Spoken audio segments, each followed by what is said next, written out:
time for that. Ain't nobody got time for that.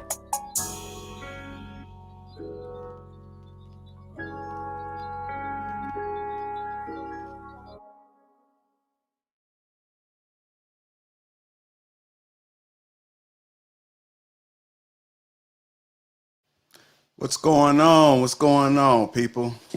Appreciate you guys tuning in tonight for this special episode, which is entitled The Ladies Have Questions. The Ladies Have Questions. Pretty sure you guys are familiar with some of the panel members, but if not, let me introduce them. We have the lovely Lauren. We got Freezy. And we got Lucky. That's my That's girl. what I'm talking about. What's going on? What's going on, crew? What's up? How y'all doing? What's up? Sorry, y'all. Courtney and Kay not here. I know. They're like, who are they? We don't like them. That's bullshit. Listen, y'all in for a treat. Yeah, this ain't the Lapeef Let's Talk show, y'all. So That ain't that. That's tomorrow. That's tomorrow. You guys. 7:30. We ain't changed the day. None of that. This is something completely different, and I think y'all gonna have a good time tonight. Yeah, tap your friend, call your neighbor, call your cousin, call your sister, because we getting answers tonight, and I'm super excited for what's to come. So make sure y'all get y'all keyboard fingers ready. You know, if y'all got questions, and if you want to call in, we're gonna be taking calls later, right, JR? Absolutely. Let me start this off. You ladies are looking lovely tonight. Ow. Thank you. I would say the same if you took the hat off. Oh, you want to show that bald head? You ain't looking like Suge Knight. Freezy. Frenzy. You on mute. We gotta get you in the room. All right, there you go. Yeah. What's We that? kind of hear you. It's like a little delay, though, I think. Go ahead, test it out again. Hold on. Oh, I think that's good. Hold on, keep talking. Can you hear me now? Yeah, we can hear you. It's not matching up with your lips, though. But you good, Freezy? Yeah, man. Yeah. Should I leave and come back in or what? No, you good. I think we're going to rock out like this. All right. All right, y'all. So, again, this show, as you guys seen, is titled The Ladies Have Questions. The Ladies Have Questions. So I'm going to let you kick it off, Lauren. Go ahead. All right. So we always get hit with the question, what are you looking for in a guy? All of that. But we want to know, name 5 things that you love about a woman. What does your dream woman look like? Only 5 things. Only 5. Go ahead, Freeze, and let you kick it off. Damn, some good questions. That's the first one, Freezy. It's like that shit was like Power Pack, you know? But that's kind of like how we feel when y'all be like, how much is he supposed to make? Okay. Well, you know, come on, y'all. Let's just have a conversation. 5. You said 5 things, right? I think it's more than 5 things, but you want to narrow it down to 5. For one, it has I don't know if all of these are going to be in order. Okay. But loyalty is big. Loyalty, and bruh. Yes. I know the lady's gonna kill me in the comment section or whatever, but submissiveness, that's very important to me. Submissiveness, and also some type of intelligence. You know, I don't want to be some type of intelligence, please, because I don't be wanting to talk about, Atlanta Housewives for 2 hours and what happened on Love and Hip. I don't want to talk about that shit. I don't want to hear that shit. You know what I'm saying? You said some type of intelligence? I mean, intelligence. You know what I'm saying? I said some type of intelligence because, be intelligent about something that's meaningful. It doesn't even have to be something that I'm interested in. Maybe you can teach me something new. You know what I'm saying? But that's what I mean by some type of intelligence. I don't deem reality shows or talking about gossip columns, I don't deem that as no type of intelligence. So when I say intelligence, you know what I'm saying? I'm talking about something that can enlighten my life, something that's going to be able to, you know, uplift me and make me a better man, you know, just from your conversation. Ladies, you can make a man a better man just from your conversation. If you didn't know, you can. Oh, how many was that? That was 3, baby. That was loyalty, submissiveness, and you got to have some type of intelligence. Okay, the dress code got to be on point. You know, all that. You know what I'm saying? I'm the type of guy. Less is. I mean, not less. Wait, I'm not. They say less is more, but I'm not like that. Okay. I'm not like that. They say less is more, but I'm not like that. You have to have some type of class and decorum about yourself. You know what I'm saying? Like, get in detail, okay? Okay. What does she look like? What is she dressed like? Yeah. Like, does she have shorts on, like booty shorts, or is it like long? They have to be knee-length shorts. Okay, let's just say I'm out on a, you know, just a regular day at the grocery store, you know, picking up some things or whatever, and I see, you know, hypothetically, I see a female that's got some booty shorts on, and what y'all call it, halter top or something, whatever. That's what y'all call it. Yeah. That doesn't mean she's not intelligent. That doesn't mean that. But my perception is gonna be thrown off from the beginning, because you know the way I think you dress, a woman dresses. Her personality has a lot to do with the way she dresses. Okay. Yeah, am I making sense on that? You are. So you basically don't want no like Love and Hip Hop type chick, basically. I don't want that. Okay. All right. That doesn't make sense to me. Huh? That doesn't make sense to me because there are women who dress very wholesome and professional, but how they act is totally different. But I can still take her to a business luncheon. She ain't even got to say nothing. She's still gonna be presentable enough to take to a business luncheon. Just, you know what I'm saying? So what I'm saying is, when all else fails, look the part. I mean, you might be dumb as a box of rocks, but at least you look classy. We're talking about your 5 though, so she's already intelligent. So yeah, but I'm just addressing your kind of slight disagreement as far as dress code. You know, it's like, you know, it's even if the dress code would take a woman a long ways. You know what I'm saying?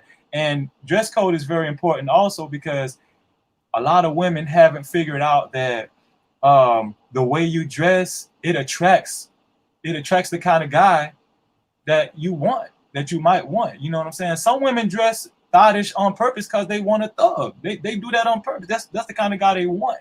So I get it. You know what I'm saying? So always remember to dress the way you want your future guy to be. You know.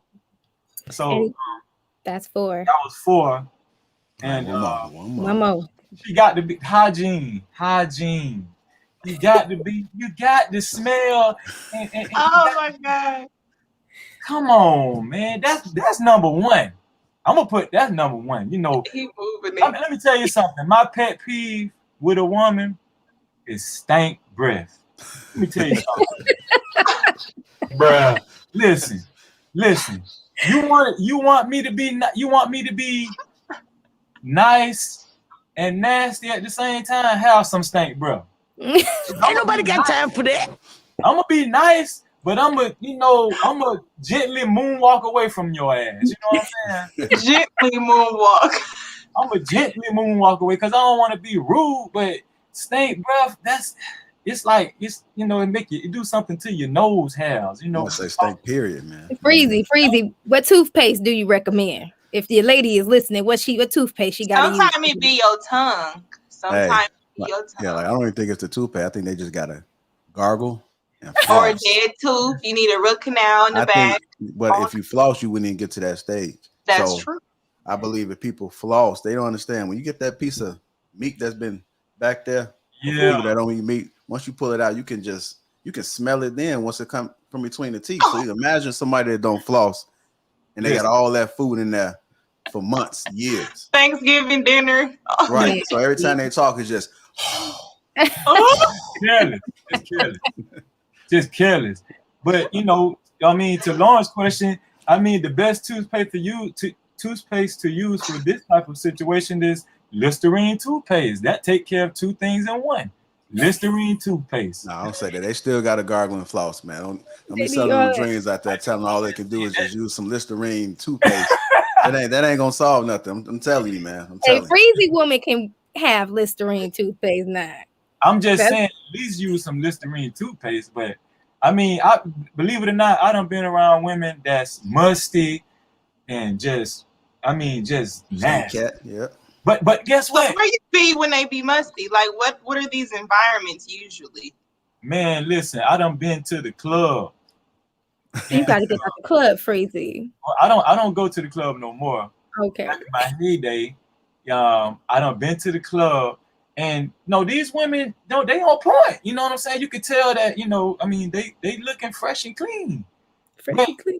I'm gonna tell you one incident. This is matter of fact, this was the last time I was at the club, and I was in the VIP line, and guess what? She was in the VIP line too. She was right. Listen, what? This girl was right behind me, and this ain't no lie. She was on point dress wise, but she smelled like chicken grease. So guess what that told me? How is that possible? Guess what that told me? She had cooked at home. She cooked some fried chicken and ate real quick, and she put on her clothes without taking a bath. That's what she did. Dang. So ladies, listen, hygiene, I don't give a damn. That's the most important thing with a woman. A woman got to be clean it's at least when you walk out the house, be clean. Right. All right, JR. Give me 5. 5 things you love about a woman. Right, my top 5. The first thing is common sense. You have to have common sense. If you don't have any common sense, if you are dingy, if it appears that you're missing a step, if you catching things on a 5-second delay, okay, I see what you're saying. They still don't understand what you're saying. It's not for me. You got to have common sense. Beauty. And when I say beauty, I mean being able to like maintain yourself. I understand things don't last long, but if certain things just just come with it. But at least maintain it. At least keep it looking good. You know, still continue to dress, still continue to put the lipstick on and like the natural beauty things, enhancers that you ladies use. You know, continue doing that like throughout the relationship. Honesty. I do not like anybody that lies. So honesty is a big one. Loyalty. And when I say loyalty, meaning that I don't have to worry about you doing things behind my back, meaning that you like a ride or die chick, like you down for the cause, as long as I'm leading correctly. And the last thing is great communication, but great communication also comes with understanding. So you have to be able to like understand like in the moment what's going on. Every relationship is not perfect. And I anticipate the honeymoon phase, after the honeymoon phase is over, that we're going to encounter some small issues. Everything is small for the most part. I mean, we already know the common things that's not small, but just having understanding and being able to communicate. So that's my top 5. So she doesn't look like anything. Like she can look like whatever as long as she has those 5 qualities. Like you good to go. Nah, I didn't say that. I said like the first thing that men they see is the attraction. So if a man is attracted to you, I'm just saying throughout their relationship, just maintain it. So if you start a relationship, looking good, smelling good, like always know how to dress, just continue that throughout the relationship or marriage. Now, does weight matter? Weight does matter, and for 2 reasons. I mean, if you get bigger than when I met you, then of course that's going to be an issue. But also, just moving forward, just health wise. I mean, I take pride in my health, and the older you get, I'm gonna say this, God forbid it, but things happen to people around you. So the people that's usually in your corner may not be there when you reach that age. And if you're carrying that extra weight with all those extra health concerns and issues, then it's gonna be more of a burden on like whoever has to take care of you, or if you can't take care of yourself. Yeah, I agree with JR. Like, I mean, me myself, I like a woman with some meat on her bones. You know what I'm saying? I don't, but being healthy. Oh, really? Yeah, being healthy and being being healthy and looking like you're healthy is two different things. You know what I'm saying? So, but I mean, she doesn't have to look like a supermodel or nothing like that. You know what I'm saying? But I'm a physical. I like physical exercise. I exercise 3 days a week, religiously. Yeah, we seen that, man. You came up on the string doing pull-ups, man. So we know that's real. Go ahead. Yeah, I exercise 3 days a week, and I told this story on the Lapeef show. You know, I used to be almost 300 pounds. So what? I lost over 100 some pounds. So congrats, Freezy. That's dope. I know. Yeah. Wait, you used to be over 300? No, close to it. Oh, close to it. Yeah. Okay. I would have never known that, man. No. Yeah. Salute to you, brother.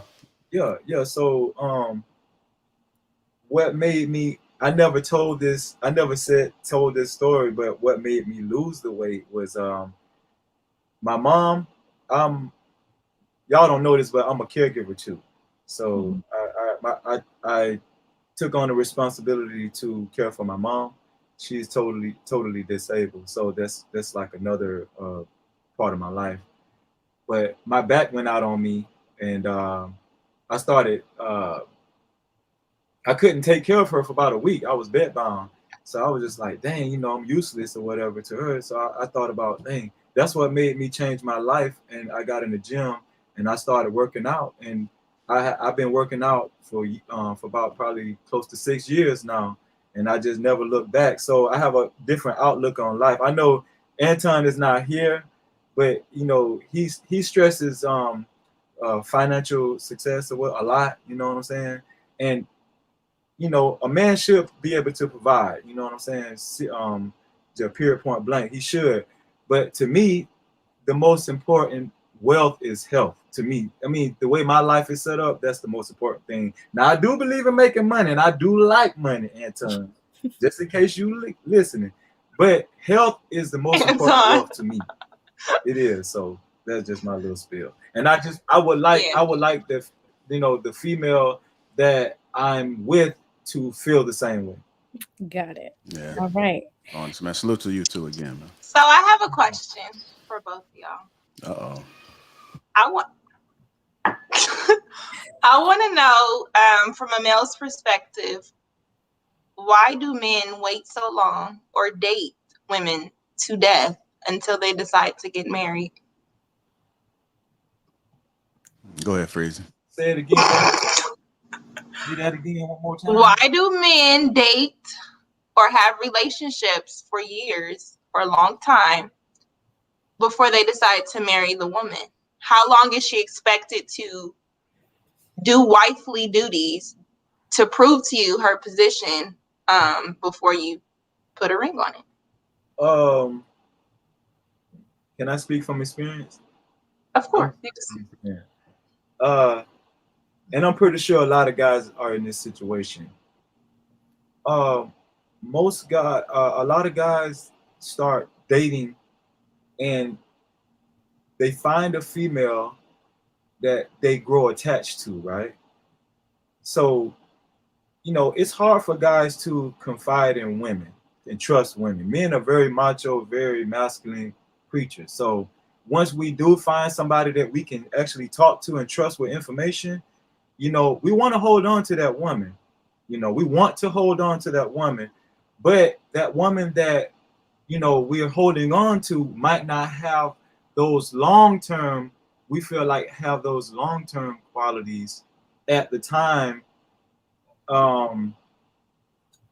when it in correlation with marriage. You know what I'm saying? You know, marriage is a big thing with men. Most, and I'm gonna speak for myself as well. A lot of men are scared to get married. You know, we don't want to hang up our hat. You know what I'm saying? We want to, even if we're not, messing around like that. We just want to feel like we're bachelors all the time. You know what I'm saying? We just want to feel free. Hold on. We having a conversation, right? Yes. I have to ask because I'll forget. Yeah. So basically, men string the girl along that they're attached to with no intentions of marrying her, as well as men are scared of marriage. So that means the statistics all up until this point that men want to get married more than women has some holes in it. No, because they like being bachelors. That's not true. Men want to get married. Men want to get married. But it's just the way a lot of women are set up today. They're not ready to what most men want, women aren't ready to give for the rest of their lives. You know what I'm saying? Like a lot of women aren't ready to let's say be submissive. Let's just stop with that word right there. When the average man uses that word submissive, it's like poison to women's ears. As soon as you say submissive, it'd be like, hold on, what do you mean by submissive? That's like the regular. Right, but I'm asking about men though. So if you realize she's not going to submit to you, why are you still in a relationship? Shouldn't you move on? That's a good question.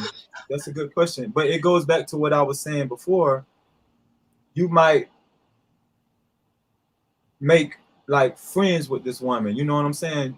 A woman could be a great friend and a great companion, someone you could trust with information. A lot of men, they value those type of relationships. They do. But what I advise for women to do, you can carry on those type of relationships. Just stop having sex with the man. That's it. Just stop having sex with him. There's nothing wrong with continuing a relationship like that. But I am willing to say that she should not have sex with him. A woman should not have sex with a man until, it's a mutual decision that, hey, we're going to get married. What?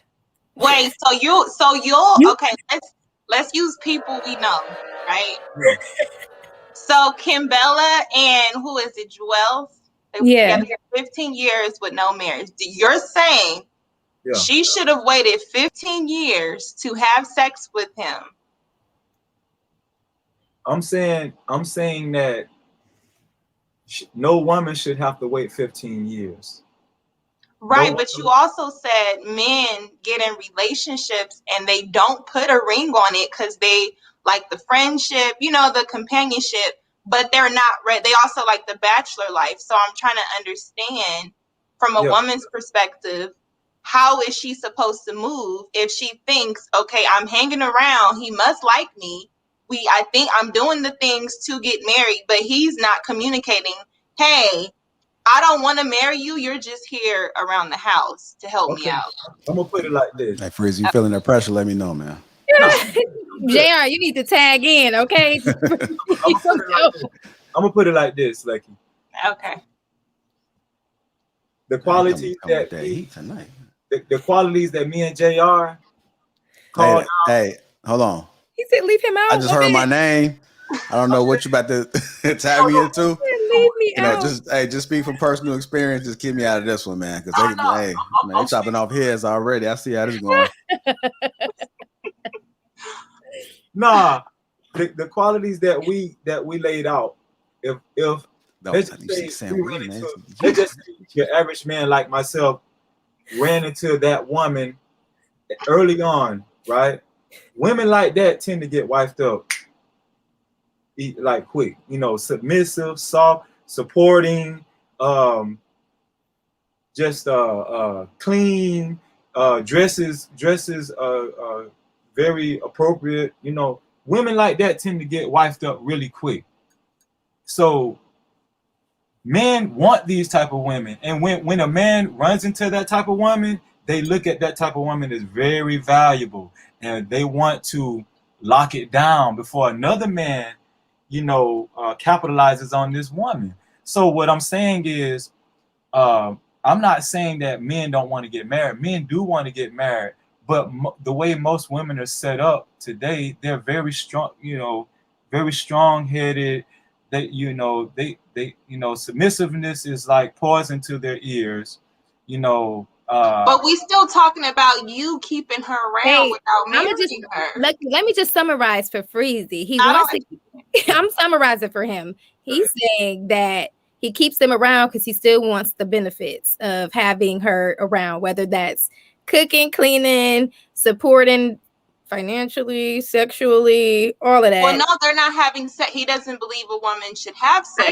He's capping. I don't believe that. I really do think Freezy gonna be in a relationship and he's gonna have sex with the girl. He's capping. I did not believe anything that came out of his mouth when he said that. Lauren, I put it on everything I love right now. I'm what is it called? What, celibate? Yeah. All right. What? For how long? Huh? I said, how long? I'm celibate until I get married. Okay. Well, you don't have any kids? Yeah. Huh? I don't have. You don't have any children. That's good. That's good. Then I do believe Lauren. Yeah, I don't know. Yeah, I guess context matters. But I feel, Lauren, because there was a time where, man, I'm not finna be around you and you're a soft leg, and I'm not. I need that. See? Yeah. Like that. But this is men we're talking about, Lucky. Men is not gonna keep no woman around for 15 years and not want to smash. Well, I like to give him the benefit of the doubt, because what he's saying is, if a man is not marrying her, it's because she's good enough to just hang around. It sounds like because she's not the one that he wants to marry, she's just good for that circumstance. Yeah, you ever seen a woman who is marriage material, like he was just saying, you're gonna either want to grow up fast or you're gonna want to marry that person when you meet them. So that's probably why people be with women for 12 years and then they break up, they meet somebody and they marry them after like 3. Look at the movies. The movies explain exactly what I'm saying. You got, Love and Basketball, right? Then you got the other movie with Then you got The Color Purple. Nah, man. See, black women, y'all like to go to that movie. Well, you said movies, so we can eliminate movies because they not all. I'm talking about movies that, more of the modern movies that explain what I'm talking about. Like, okay, it's not modern, but Love and Basketball. What's the other movie with Taye Diggs and Stella got her groove back? Nah, Sanaa Lathan. Oh, Brown I don't know what he was. I don't even know what happened in that movie. Stella got her groove back. Brown Sugar. Yeah. See, that's exactly what I'm talking about. They was cool with these ladies and stuff, and they really valued the relationships with these ladies. They just wasn't thinking about marrying these ladies at the time until later on. The stars aligned. You know what I'm saying? But when men do value relationships with women where they're like homeboys and homegirls, and they can confide in each other. Men value that because women tend to be more trustworthy when it comes to they're not haters. They're not as big as haters as men are. Okay. You understand? I want to come in. I want to hear from JR. What? Yeah. What's the question again? Why do men wait so long to propose or to get married? Why do you string women along and with no intentions on getting married? Or not you, but men. We're talking about men, not you specifically, but speak from experience. I could speak for experience and just for some men. This may be the reason, but I just think they're not ready yet. I think that some men have to get certain things out. They just not there. And some of the reasons why I think they're not there could be like past experience. I use myself as an example. The only person that I really seen that was together was probably my grandfather and my grandmother. Those were the only people that I seen that was together. So me growing up, I didn't really know what that looked like. And as I got older, I started to understand myself more and understand that a lot of my actions is not an excuse, because some people may say, oh, that's just an excuse. But when I look back, I didn't have a real example on how to be a man in a relationship nor a marriage, because even though they was married, I didn't really have conversations or interactions and seen so much. All my grandfather did was go to work, come home, and my grandmother took care of everything in the house. He took care of everything outside the house. So I got my manly skills from him. He was more sort of father figure in my life. But when it came to my mother, that wasn't the case. So I think a lot of the traumas that I've experienced as a child, it kind of carried over into my adulthood. And then from that point, I had to kind of make some adjustments as I was bettering myself, like in this world we live in. So I just think that men are not ready. And I feel as though with some men, they might be unsure. And I did see in the comments where somebody saying they might be trying to give the woman an opportunity, because sometimes you may see something that might be a green light, and then all of a sudden you start seeing some certain patterns or certain insecurities, and you kind of on the fence about it. So you kind of keep them in that side pocket, not wanting to give up. If they're getting benefits from it, not going to understand why they're keeping it. But for the guys that's not getting benefits and they're just there because they like that person, they kind of keep them around to see if things may change or if things would get better. And then, some guys just, again, I mean, it's a fact. They keep them around because they want to continue to get the benefits, like without the commitment. Right. Like other reasons may be, yeah, I mean, that's about it. I mean, it's just really like the lifestyle of them growing up, the mentality, what's been around them, like what they cherish. And then if they don't never figure it out, because some people don't have the common sense, or some people not looking to better themselves, they just a product of their environment, and that's just the life that they're going to be. Me, I chose not to become a product of my environment, so I'm about growing in every aspect of my life, financially, spiritually, understanding that life is about experience. And when you have kids, for example, you're not living for yourself, you're living mostly for your kids. You can still live for yourself and you can try, but the ratio is a little bit different. It's probably about like 90-10, because the 10% is you just trying to get everything else that you didn't have the opportunity to get when you was younger. And so now you're trying to live that. So it's just it's just growth. Like a lot of guys are broken, torn, like don't know how to handle a relationship, don't understand the importance of it, don't know the benefits of being married, don't understand how to communicate. They have so many emotions. Like I know people that's in my family that actually like hit their woman, or say I have to go across her head. I've never hit a woman.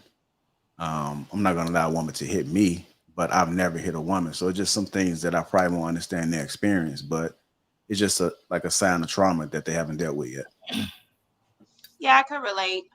Someone just said something about our family. So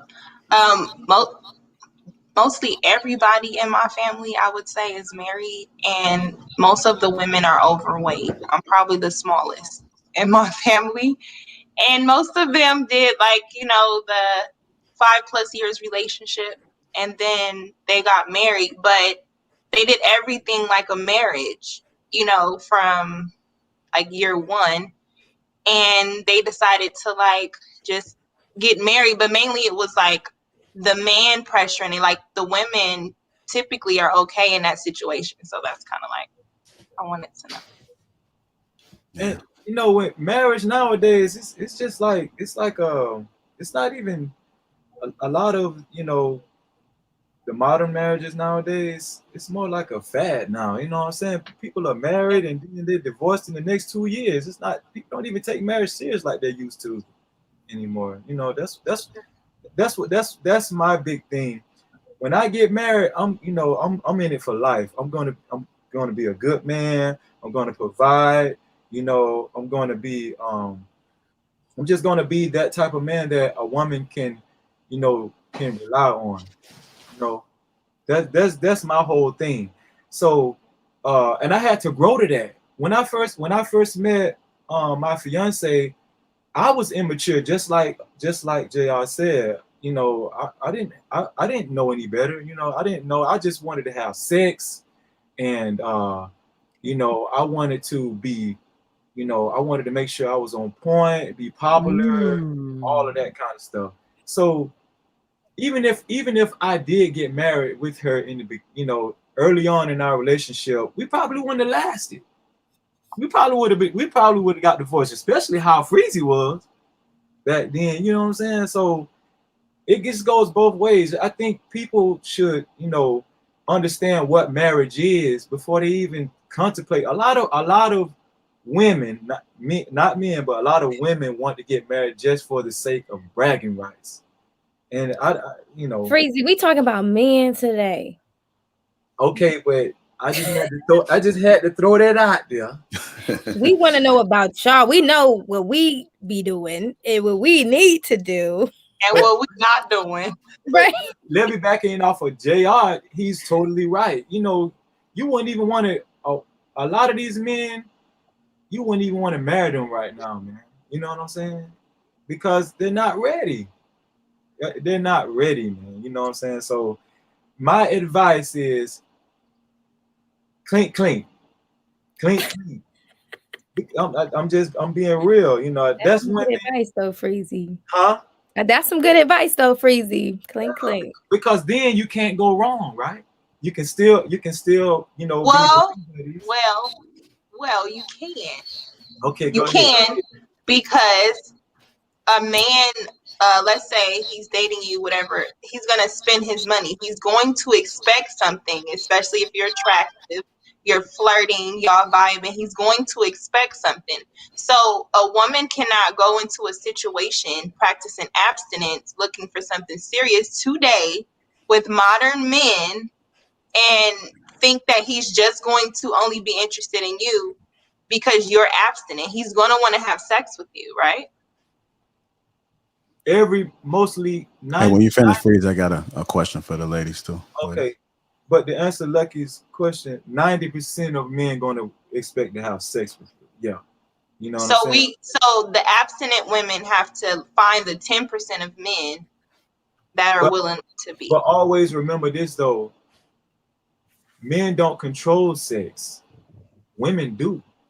So the power is always in your hands when it comes to sex. It doesn't matter what I want. When it comes to sex, it matters what you're gonna give me. You feel what I'm saying? The only thing I can control is if I'm gonna marry you or not. And a lot of times, if you give me the sex, you're not stipulating yourself as any different from another female that's going to do the same thing. But you're automatically putting a highlight on your name and on your face when you're putting the clamps on. Because guess what? That's going to make me do? Pay more attention to your conversation. What's in here? You know what I'm saying? I'm gonna have to. I'm going to have to. You know. But go ahead, Jay. I don't want to take a. I go to preaching and going on. No, y'all good, man. That's good information. I definitely want to appreciate the super chats that we've been receiving. Thank you, guys. And it was also a question that they have for you. I know it's not about you guys, but I just want to answer it because they kind of super chatted in and said, please ask Lauren and Lucky if they would marry a man if they were the highest earner, knowing that divorce laws punishes the higher earner in the relationship. So basically, would we marry a man who makes the highest, knowing that if we divorce him, it's more of a penalty on him? No, if you guys were the highest earner, so you guys are making the money, would you guys marry a man being a high earner, earning more than him, knowing that the divorce laws punishes the higher earner in the relationship? Yeah. I mean, I agree with a prenup. It depends on how much you have for a prenup or any type of contract. So, and I don't plan on getting divorced, so I don't really care about that. Okay. You're on mute. You're on mute. I'm the opposite. I don't believe in prenups because I don't believe in divorce. So by me signing a prenup is as if I'm like expecting something to happen. It should something happen, right? So yeah, I'm okay with like if I happen to be the highest earner in a relationship, okay. So yeah. So okay, I have a question, Lauren. Yeah. So if you said you don't believe in a divorce, so there's no need for a prenup. Mm-hmm. So do you think at one point people that we see in media all the time, male and female, that don't have a prenup, at some point you were all in, but people change 10, 15 years. Mm-hmm. So what'll happen if you start to see your husband reaping the benefits from the lifestyle you're providing for him? He's exploring his options, doing all the things. You've elevated him. Mm-hmm. You guys are just married. You know, you're the high earner. He's balling off of you. Would you consider divorce then? Or is it just like, let you do you with my money, and then because we're going until I die? No, of course, I'm not going to enter into a situation that I'm going to subject myself to being used, right? One, like a conversation we had, and this is like, oh, like if this happens, right? And you have to be in it to know what you would do. But just off the scenario that you kind of laid out, no, I wouldn't continue. I wouldn't allow him to continue to use me in that regard. To me, it's depending on what else he's doing besides use me. I was asked a question like, would I retire my husband like Tabitha Brown did? And my answer was like, no, right? So I would never be in a relationship to where my husband is just out here spending all my money. Absolutely not. So you would file for divorce? I would, but then I would have proof to show that whatever. But it wouldn't matter if you took care of him and maintained the lifestyle, right? For 10, 15. That's just why I agree with prenups. I understand you don't want to get a divorce, but it takes two to keep a relationship to the end of life. So you could be trying. Yeah. If the other person just stopped, I want to make sure you leaving with the same bag you came in with. Maybe you got kids.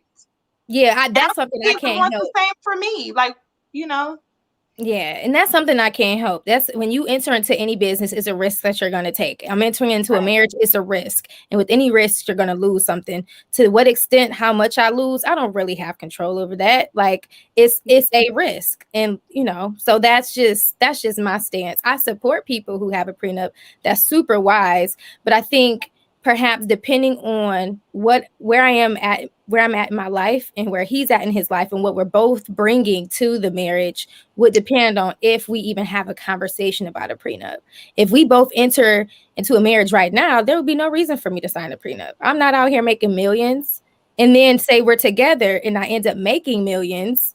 We did this together because, again, it's a business. You contributed to me in such a way that we both elevated. Now, I may have elevated more, exceed him. Yeah. And again, that was a team effort. I can't help that people may like me more or not him. Like, I can't control those things. No, I agree, though. I agree. I agree with that. Yeah. All right. What other questions you ladies have? Okay. So this is going to maybe ruffle some feathers, but that's why we're here.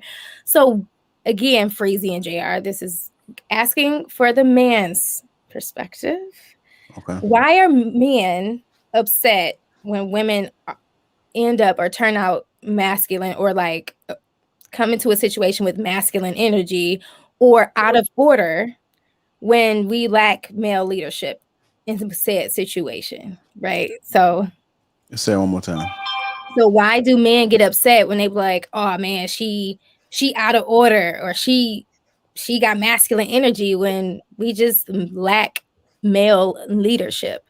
The only reason why women sometimes show up in a situation with that hard masculine energy is because there was a lack of male leadership around.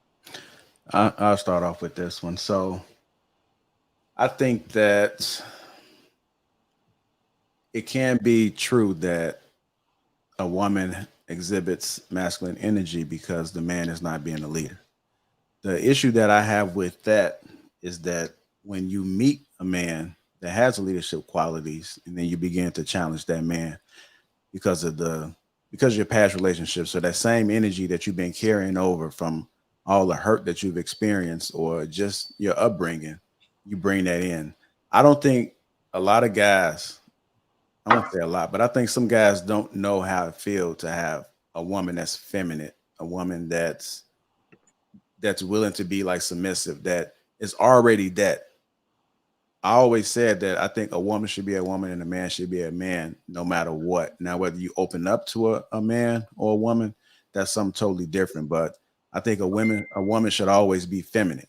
She should always be, willing to be like submissive. I'm not saying if he's a douchebag that you be submissive to him, but you should just always just carry that. You shouldn't have this masculine energy when you first enter conversation with somebody, or even when you guys are dating or whatever it is you got going on. You should always be a woman no matter what. Now, as I was saying before, I don't think a lot of men know what that looks like, because I'm talking about from my experience. Maybe you guys do. But when I first encountered a woman that was submissive and that was willing to cater to you, it was a difference. It looked foreign. It seemed strange. I couldn't believe what was happening right before my eyes. I mean, I couldn't even move without even saying, do you need anything else? And it was just like, damn, like I had to tell my people, like, man, I don't think you experienced this before, because if you once a man sees this, I can understand like why men moving forward embrace this, why they preaching now, because most men don't know what that look like. So when you have people that speak on this platform about being feminine, about not being combative, it's something that's like a breath of fresh air. Even if you look all through the YouTube and you seeing like what's going on right now, like men are starting to get a voice now that they never had before. They're getting the courage to speak up. Not saying me, I've been speaking up, but I can see the wave that's been going on, and it's not a bad thing. I think it's also what you see is happening now is that it's encouraging men to be men and to understand who they are, along with what type of woman that they want. If you're a good guy and you out here getting it, yeah, you shouldn't have to enter a relationship with a woman with that masculine energy.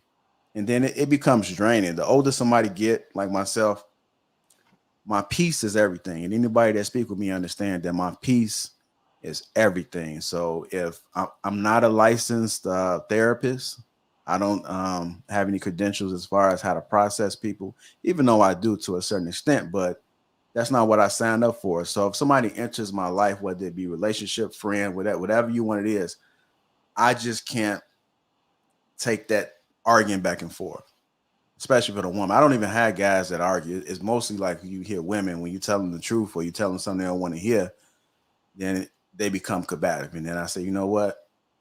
This is not my battle. Maybe somebody else is out there that can better help you. Hopefully did I answer your question? I know I went off a little bit. Yeah, but it opened for more questions, but I'll wait for Freezy. Okay. Lauren, that was a setup question. I see what you're trying to do. What you mean? What I'm trying to do, Freezy? Lay it out. You said, you asked about women's masculinity, and then you kind of basically throw the man under the bus with your question. But it's okay. We're gonna ride with it. We're gonna rock with it. We're gonna rock. Hilarious. But you know what? You're right. And this. I said it's getting horny in the chats. Actually, you're right, Lauren. Because I remember calling in on the Lapeef show a few weeks ago, and one of the topics was well, I know I was saying that women should hold women accountable. I don't know if y'all remember that show, but I wasn't saying that men shouldn't be the leaders in the community. But your question is a great example on why we need more women holding women accountable. Because what I was trying to say that I didn't really get out on the show that night was I can't teach a woman how to talk feminine. I can't teach a woman how to just communicate like a woman, walk like a woman, even woman etiquette at the table or something. I can't teach a woman that. So my thing is, men should take their rightful place, but also the women that do have these qualities, they should. It's a woman, I forgot her name. She has like a she has a course in like, it's called Wife School. Y'all ever heard of this lady before? She has like she wrote a book and she has a course online called Wife School. And I thought it was, you know, I'm gonna find the book. Huh? Oh, I said, you know, I'm gonna find the book. But listen, I want to read it. It's called Wife School. She was actually on Dr. Boyce Watkins' show one time, but I thought that was so good because a lot of women have not took that into consideration, that, you know, a lot of women don't have other women role models. So I just feel like that will help out a lot. But as far as with the masculine part, a relationship should be like two magnets. One should be positive, the other one should be negative. And then you'll be able to stick together. But if you got one positive and the other person is positive, what do the magnets do? They're not going to come together. So if we got two masculine people in the relationship, it's just never going to work. And let me tell you something. I can't deal with a masculine woman because it's like, you know, I love, you know, women. You know, no shot at the LGBTQI. What? But I love women. So when I'm dealing with a woman, that's what I want to deal with, a feminine woman. I don't want to deal with a person that has similar qualities as me. First of all, it's a turn off.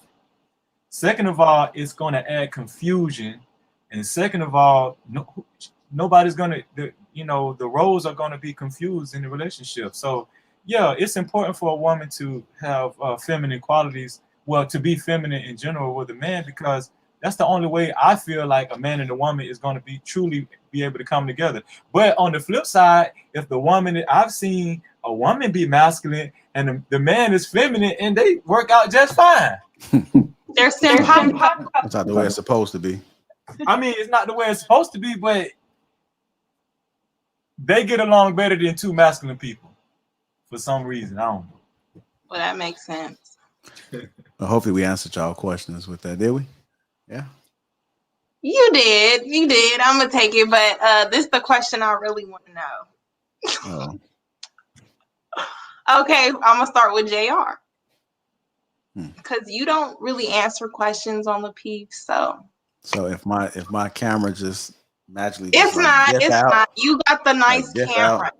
No, I'm just saying it might stop like flickering or something. I don't know. Go ahead. Okay, so when dating, or let's say marriage, do you prefer condom sex, raw sex, and why? Oh wow. Any man that has experienced raw sex, it's a great thing. So I think that most people that experienced it would say that they would prefer raw sex. However, you said in a relationship, right? A relationship or marriage? Yeah, because I know a few that are married and they still use condoms because of STDs. Yeah, so I have a doctor in the past, and he suggested that it don't matter if you're in a relationship or marriage, always strap up no matter what. And what I do is I listen to everybody, what everybody says, and I just take what I need from it. So I understood he was saying, you can never trust somebody 100% because based off him being a doctor and his experience, he's had couples that where they were married and the other person contracted a sexual transmitted disease. So I can understand his theory and always strap it no matter what. That way you always protect yourself. But however, it's just like one of those things when you're in the moment, when you're in a relationship or marriage, I get, and if there's trust, then you should be able to enjoy the fruits of in a marriage. I won't say a relationship, but in a marriage of having unprotected sex. I could dig it. This is either in a relationship or a marriage. That's what you're saying, like. Right. I mean, if we're gonna keep it 100, I mean, keep it 100, keep it 100. I don't care.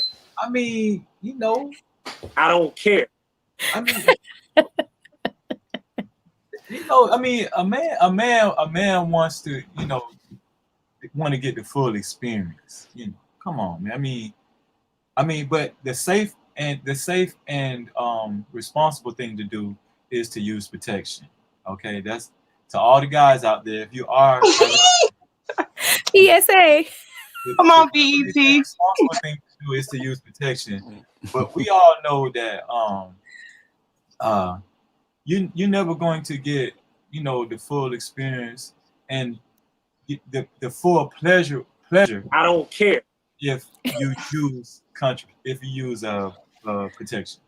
So me, you know, I want the full pleasure. I want to feel everything. And then another thing is if you're having sex with protection, but you're having oral sex without protection, you might as well have sex. That was why I asked the question.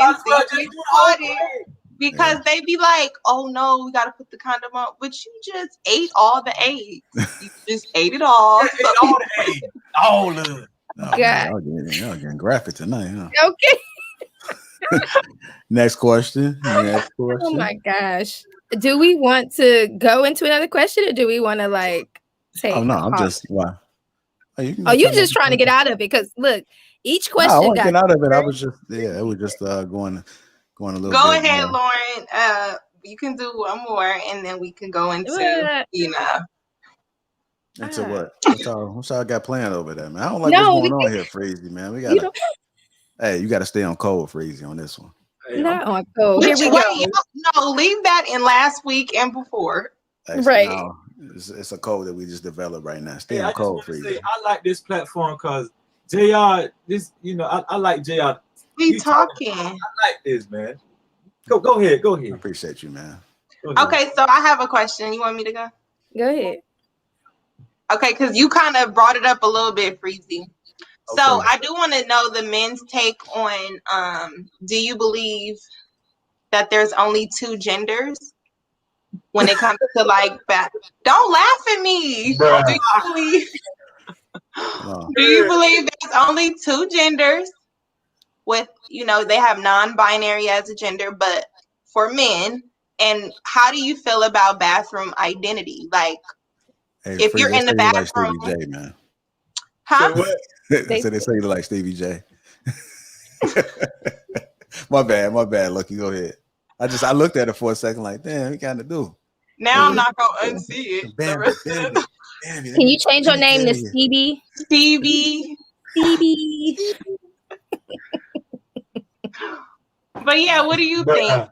First of all, what's non-binary? What is that? What is that? Those are transgender women or men who they believe they have equal feminine qualities and masculine, so they don't identify with either. See, this shit like Chinese arithmetic, man.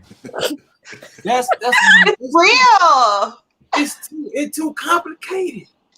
It's too complicated. But just to answer your question, I believe you are what the doctor said you was when you was born. That's what I believe you are. And I mean, that's just plain and simple. When you came, listen, scientifically, when you came out of your mother's womb, whatever the doctor said you was, that's what I believe you are. Now, you mean verbally said? Because now I know they're going to get their birth certificates changed. Yeah, but I trust the doctor. I don't trust you. I don't trust you. You can say okay. Listen, you can say whatever you can say you are whatever you say you are, right? But I trust a medical professional. That's what the doctor saw you first, huh, Freezy? The doctor saw you first. I'm gonna believe what the doctor said. And another, you gonna believe the report of the Lord, Freezy. But that goes into another thing, like, I just feel like we're getting into dangerous times because a lot of I seen this documentary, and this is real, where guys are believing that pedophilia is like a sexual orientation. Like they believe it's real. You can be born up, you know, into actual real pedophile, and it should be. It's a sexual preference. It's like it's under the love is love law. Yeah. Exactly. You know, the man boy love association and all that kind of stuff. But what I don't know if I can throw no names out there. I'm sorry, JR. But anyway. But yeah, see, this is where I draw the line. This is where I draw the line. You know, it's like that lets me know they're trying to legitimize everything. You feel what I'm saying? And it's just not right. So the safe thing for me is, you know, to say what like Lauren said, shout out to Lauren, to say what God said you was and what the doctor said you was. And that's just safe with me. I can't go wrong with that. You feel what I'm saying? But you know, that answers the question on that. It's on, you know, but I don't know if you wanted me to answer the bathroom question, but you know, it's on yeah, it was all one. I just wanted to hear your whole take on the whole thing. I don't have any kids. I don't have any kids. But let's just say I'm at a high school football game and my little girl went to use the restroom. And I'm standing outside the restroom, right? And I see a grown ass man with a wig on walk in that bathroom. I'm stopping him. I'm stopping him. Listen, you can't go in there because my daughter in there. Go get my daughter out first, and then you can go in. You can go in. I don't care. It the same? Is it the same in reverse? If you're in the male's bathroom and you seen a fine ass woman who identifies as the man, are you telling her to get out? Yeah, you got to get out because my son, he's too immature to even be seeing anything that you might have to show. You know what I'm saying? So you need to come on, man. You know, it's just this shit is crazy, man. This shit is crazy. Let me ask a question. Has there been any reported cases where these things like this have happened and kids have been sexually abused? We can move on to the next question. Yeah, we could go to the. JR didn't ask, but we can pass. I don't really have. I mean, it is what it is. I mean, I don't indulge into people's personal lives. I mean, as long as it's not, you know, interfering with me, you know. Do you? What about the bathroom, JR? What about the bathroom? I ain't looking at nobody. I'm just going in there, do what I got to do, and get out. Get out. So I'm not even paying attention to who look like who. So ultimately, men don't care. Yeah, so what about your kids, though? Your kids? Huh? What if your kids? If my kid is young, they're going in the bathroom with me. So I mean, I'm gonna take them in the bathroom and making sure they do what they do, making sure we just get in there, do what we gotta do, and get out. Okay. So no pressure. That's cool. Okay, Lauren. Okay, last question before I want to open up the lines for callers. Social media. Do you post your boo or no? Do men post their boo or no? I have a little philosophy behind that, and I just posted the link so you guys can start coming in right now. But this is a big conversation because I see a lot of people that seek validation through social media, and then what we also see is that people feel as though you have to validate through social media when you're in a relationship. I come from an era, and again, I can understand the newer generations as they come in. That might be their thing, but I come from an era where social media didn't exist, and then it started to slowly transition, and now it's in full effect. But my question is, before social media, how were you validating your relationship? What did you guys do?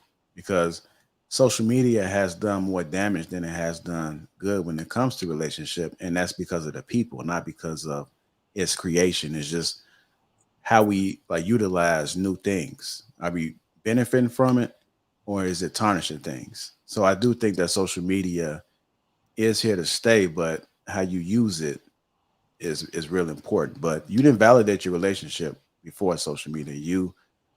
You talk with the person when you were out eating dinner or you're out on a date. You interacted.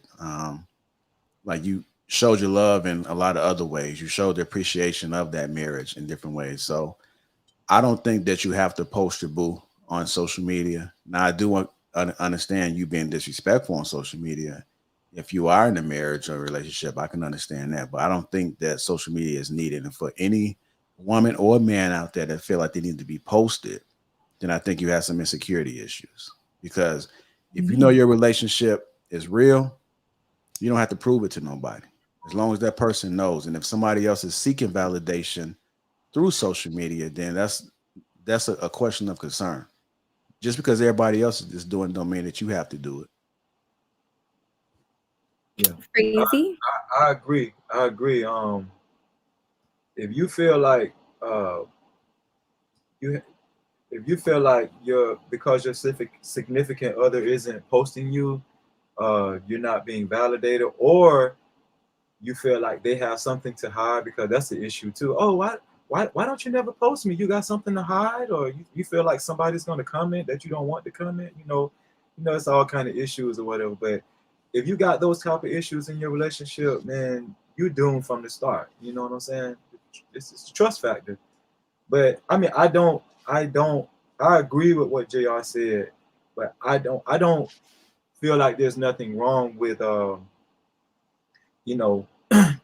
two people having a Facebook page, and they're posting certain things and they're in agreement with it. I've seen mutual pages or whatever, and they're not posting it because they don't trust each other. They just like to share their experiences. So I get that.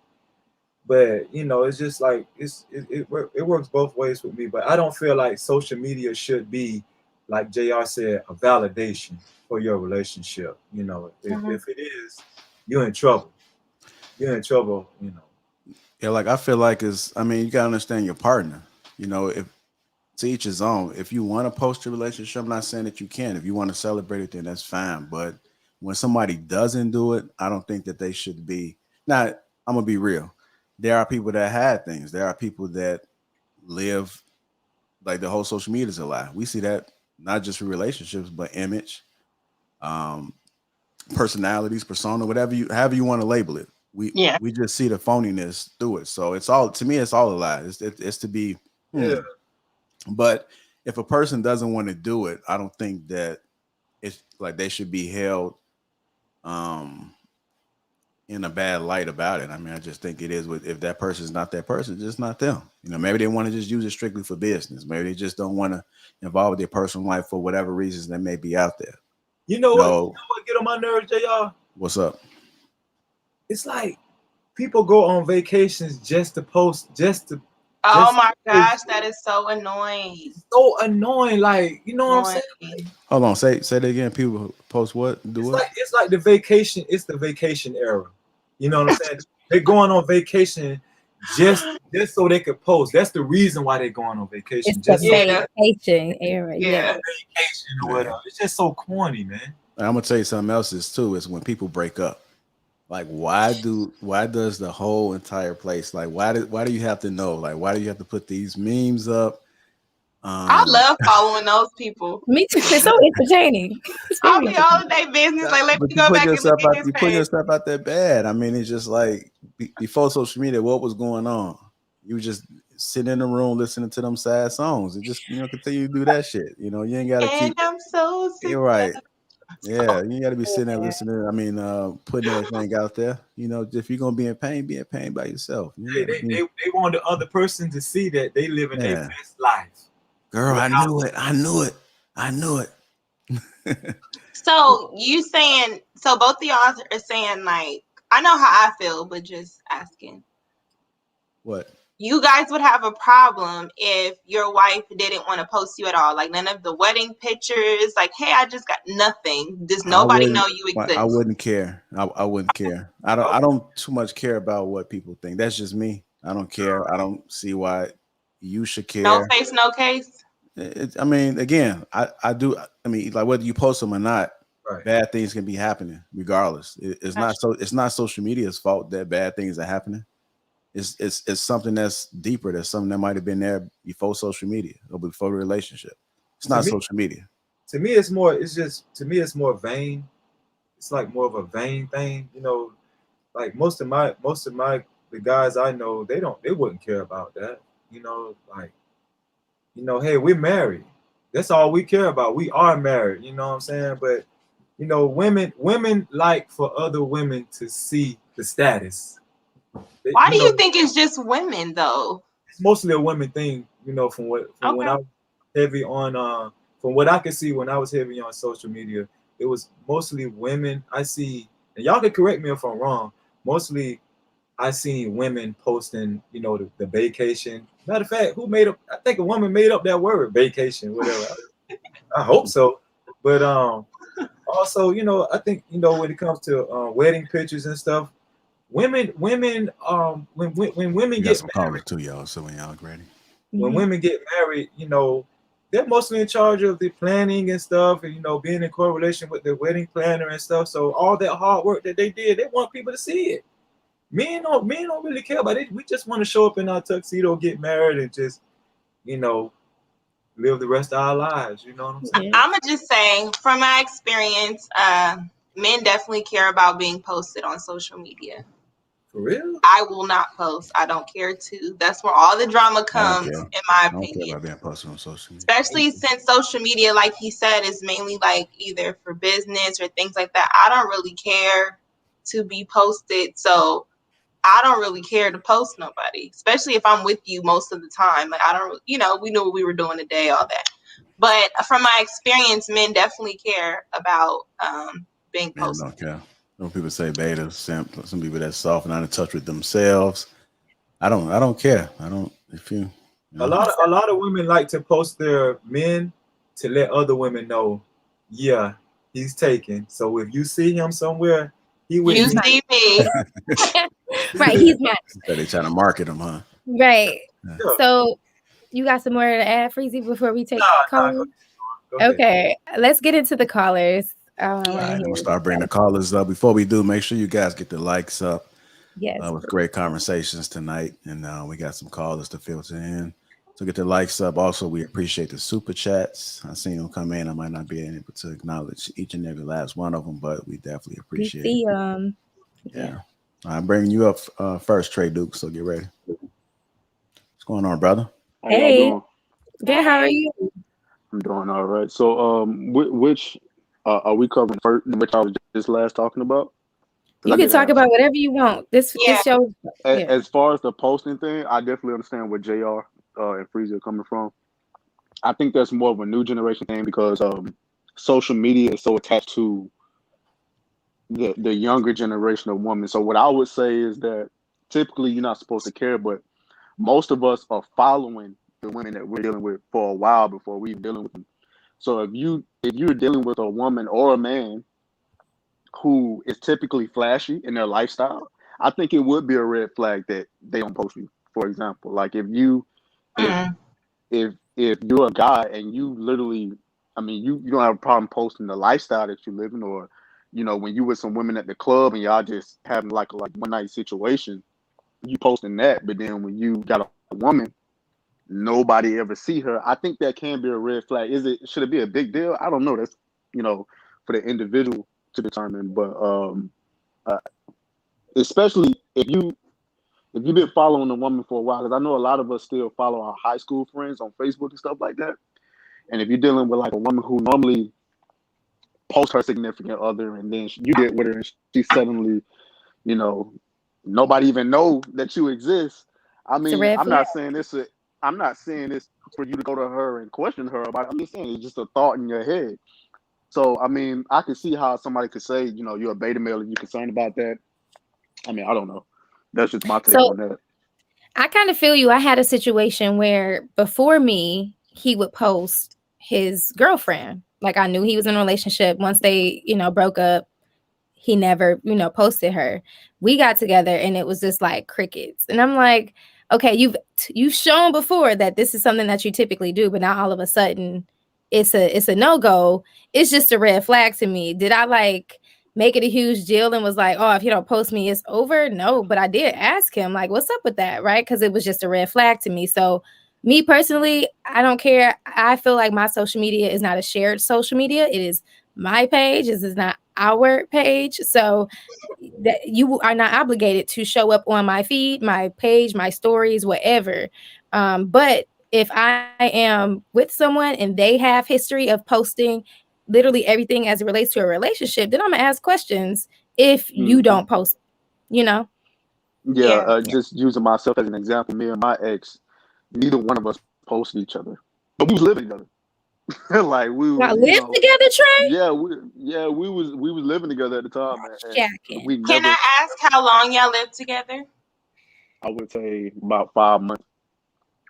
Okay. Whew, I think he's gonna say 5 years, Trey. I was gonna be like, baby boy. No. I mean, we just wasn't like that. I posted what you more doing, than baby? she did, but when I post on social media, it's never my lifestyle or what I got going on, because not that I'm secretive or anything, but I just see a lot of people go through ups and downs on social media. And it's like when everything's going good, you're posting stuff, but when your life's going bad, you suddenly disappear. I just stay consistent with it. So I didn't want to be one of those people who's posting this person and that person, and then when they break up, all of a sudden I'm quiet and people are like, oh, what was all that shit you was talking? I see a lot of that going on. I do final point, dudes. We got other people. Final point. Okay, I mean, no, that's good. I can go ahead. All right. Thank you for appreciate the support. Yeah, you. appreciate the support. All right. Before I bring you guys up, we got a lot of people. I'm only able to hold 12 people in the room at a time, and so I've been seeing it flickering off as more people are trying to get in. So when you come on to the platform, make sure you are on camera, and also make sure you keep it brief, like a minute or two. Thank you. On camera, bless your bolo. Hey, JR. Yeah, go ahead. I did want to say something to what he said. Sometimes, let's just say I was posting.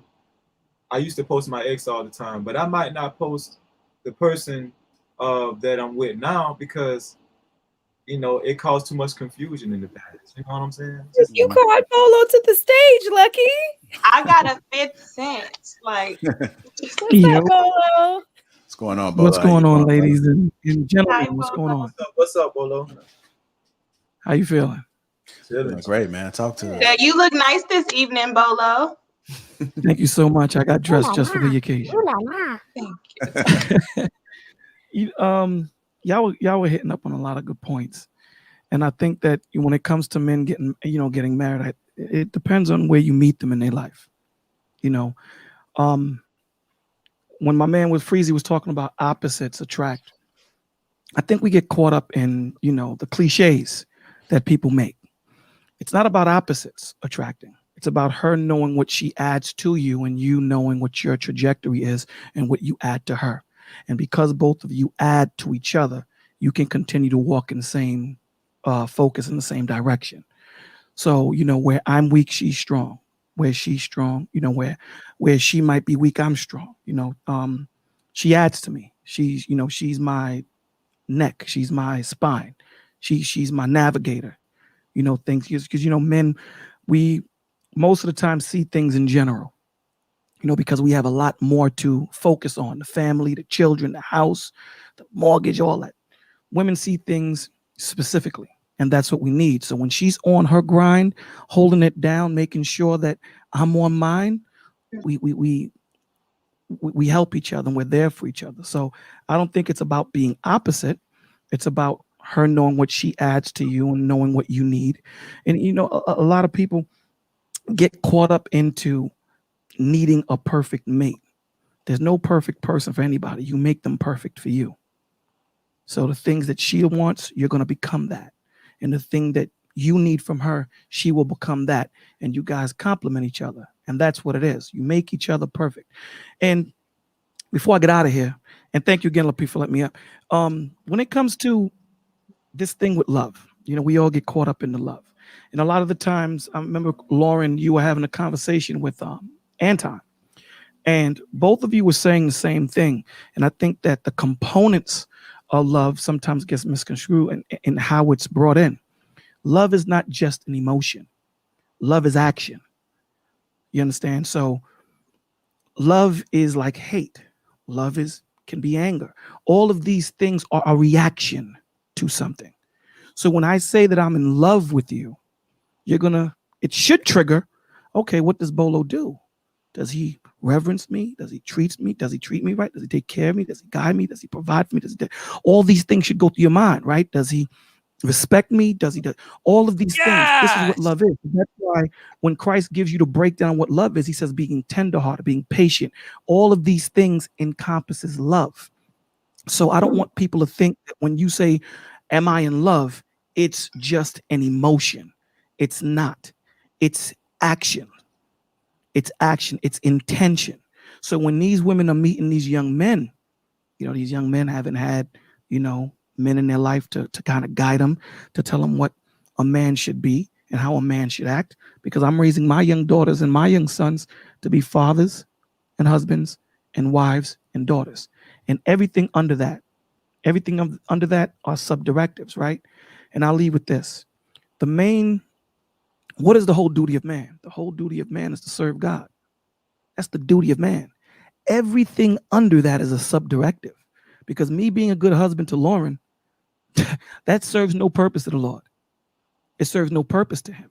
But by me keeping his laws, statutes, and commandments, that's where it serves him, because by me being the example that he wants me to be, therefore he can live in me, and therefore I can do what I need to do to be the man that she needs me to be. And that's the whole thing. Her being the woman that I need and me being the man that I need. So we need to stop pointing blame and saying men are this and women are that and this. We're here.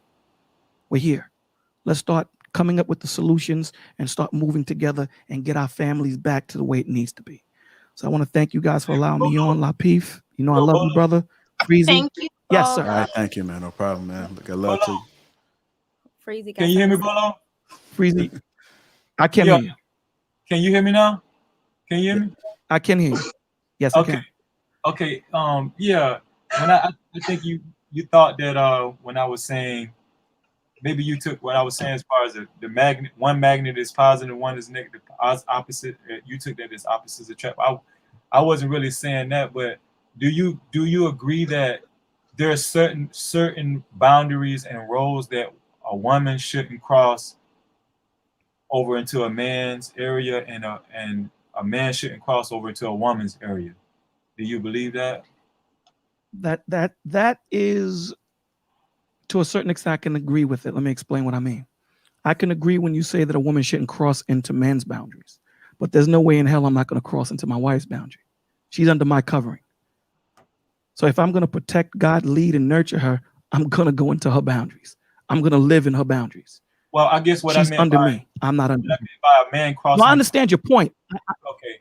No, I understand your point. What I'm saying is, this is one of the problems that the Lord had with Adam and Eve. Yeah. Adam's job was to check Eve. He didn't. When she handed him the fruit, he ate. He was supposed to reprimand her. He was supposed to rebuke her right there, and he didn't. That was a problem.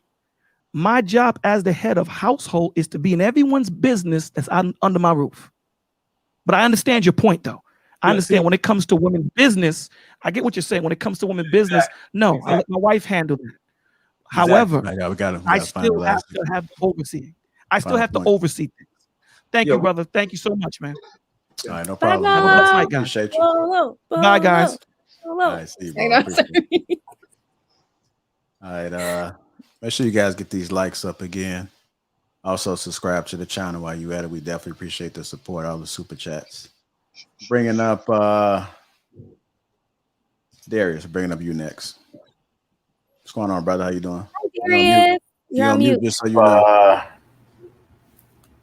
Darius, bringing up you next.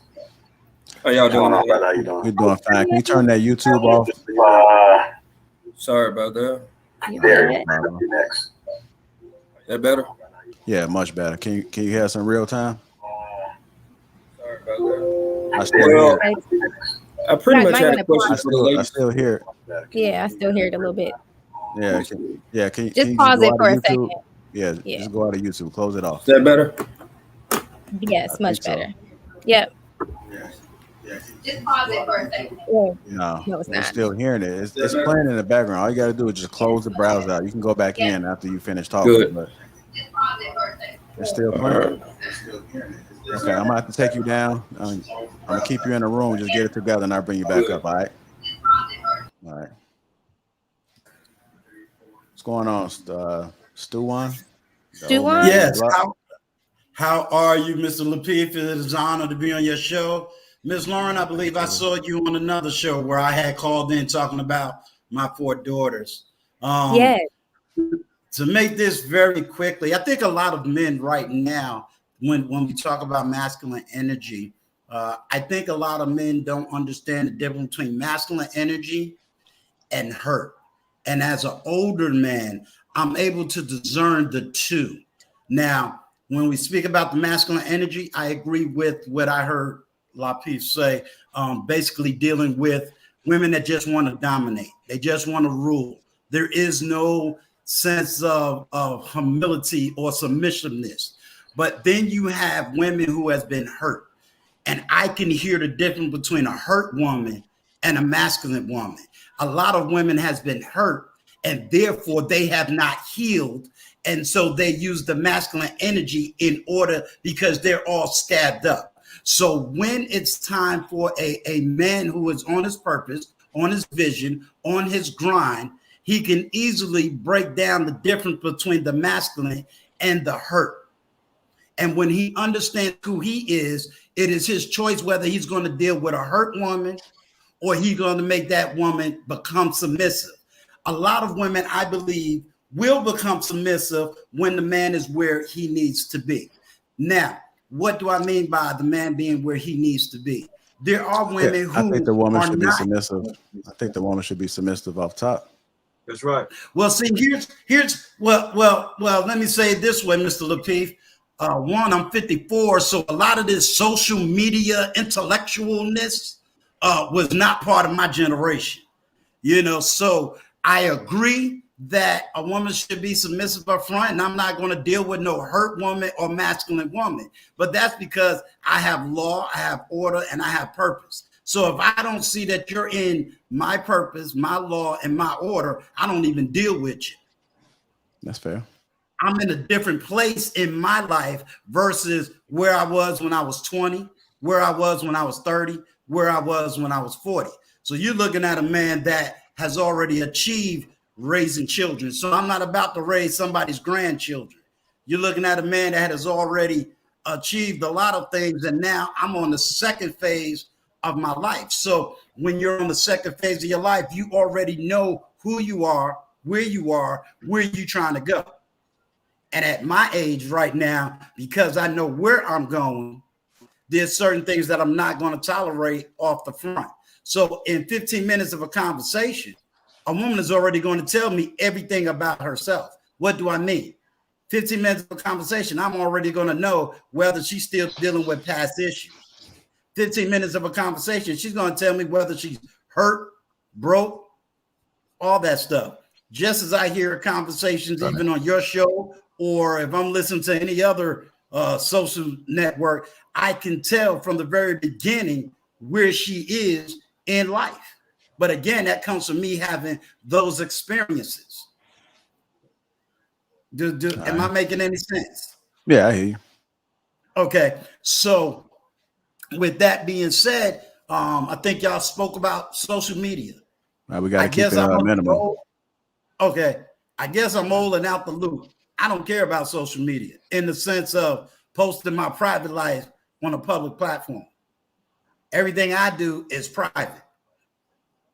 So I'm not into a lot of the, Facebook telling all my business, etc. Right, yeah. Yeah. It was like you stand on code. I get you. Yes, sir.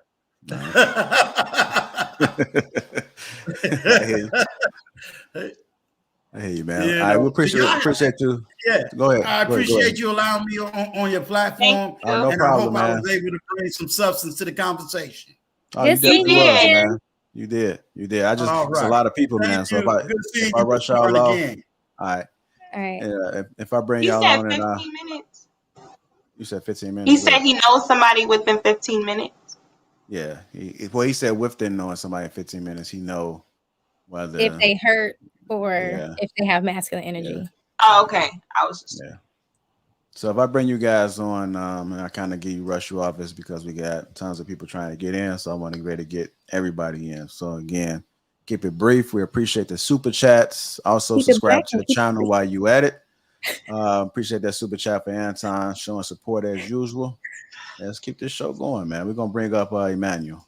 What's going on, brother? Welcome to the show. What's up, brother? Hi, Can you Daniel. hear me? Hey, how Yeah, you we can hear guys you doing? good. I want to add substance to what y'all saying, but I'll make sure I keep it short because I know I want to respect you as a host. First thing I want to say is the first thing that y'all covered was, do men want to be married? Men want to be married. We just don't want to pay for these expensive weddings. So let me. It's not that we don't want to. The actual marriage is not what it is. Is The these wedding. dreams and it's these dreams in Hollywood. You drop $20,000-$25,000. I remember when me and my wife got married. She was like, "Hey, I want to get married." I said, "I want to get married too. Can we go to the pastor's office and for our honeymoon, can we fly out to Australia?" Like I was down for us spending money on us, but I didn't want to spend money on a whole bunch of other people I really didn't like that. So that's the first thing. It's not that men don't want to be married. It's just what comes with marriage. Because most women say, "Hey, you got to give me this dream wedding that's $30,000+." So that on that first subject. The next thing I want to cover real quickly is the social media aspect. I done dated a lot. Before I got married, I dated a lot of people, and they ain't post none of them. And the reason was I really like my wife now. My wife, to me, maybe not nobody else. She's a 10. I'm proud, so I like to show my wife also. I'm That's posting, right. hey, I'm like, hey, check this out. We in this and we in that. So, but what I liked about it is that I was never obligated to post her, and she never been obligated to post me. It's no obligation there. If she never posted me, I don't think I would have ever really worried about that because I got her. What I care about some digital land. I actually got the prize, in my Right. opinion. And I want to cover something that Freezy said. Freezy talked a little bit about don't give up the cake. I'm telling you right now, my wife know it. If she didn't give up the cake, we wouldn't be together. Most men are not built that way. That they're gonna wait. See what I'm saying? And so, but my wife was very strategic on how she did it. So what I liked about it is that when we got ready to get married, she said, "Hey, how about we separate from a short period of time till we got married?" Now, we was only engaged for 30 days because we don't believe in long engagements. But what we Did you say 30 realized, days? 30 days, what you waiting on? If you already No, I was accepted just my asking marriage. for clarification. I wasn't sure.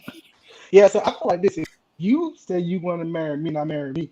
The only reason we have long engagements in America is because they're trying to save up the money, raise the money for these extravagant weddings. But hey, if you spending $500 in the pastor office, what you waiting on? You think you're gonna get to know her in the next 6 months? That's not gonna happen.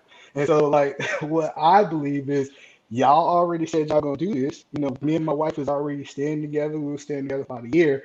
We had already knew that we can deal with each other. We can so when we got married, it was 30 days. So I get people be engaged for 2 years, and that's crazy. But we believe in short engagement. I do got a question for the ladies, just to close it out because I know definitely want to finish it. So my question is to you guys. I know y'all was asking more about where do the men stand on marriage. Do you feel in the current market that you're finding men that are suitable for marriage? Because I hear a lot of women say this. I've been proposed to 4, 5, 6, 7 times, but they're not really with somebody that's suitable that they say yes to. Most women, if they're with a suitable man, they say yes and they get married. But so, do you feel like you're with suitable men? I think to be able to get married, in my opinion. You want to go? Opinions? You can go. Lauren, go Nikki. first. You Okay. can go ahead. I believe I have. I just think that there are certain situations, just for me, that mean that we couldn't actually pursue anything serious. But majority, no. I run across, just like men run across a lot of modern women, we run across a lot of modern men. So. All right. So yeah. So in my closing, go ahead, Lauren. I want your opinion on it. I would say I have run into men that are ready for marriage. But I'm not one of those women who has been proposed to multiple times. So I don't know if that answers your question. There are men that are ready for marriage and may be marriage material. All right, yeah. So in my closing, yeah, we gotta move on, man. What you got? What's the last thing? In my closing statement, I say if women get with men that's suitable and ready for marriage, the process doesn't take that long. I think the biggest thing is you with men who want to play games. And since you with men who want to play games, they play games with you.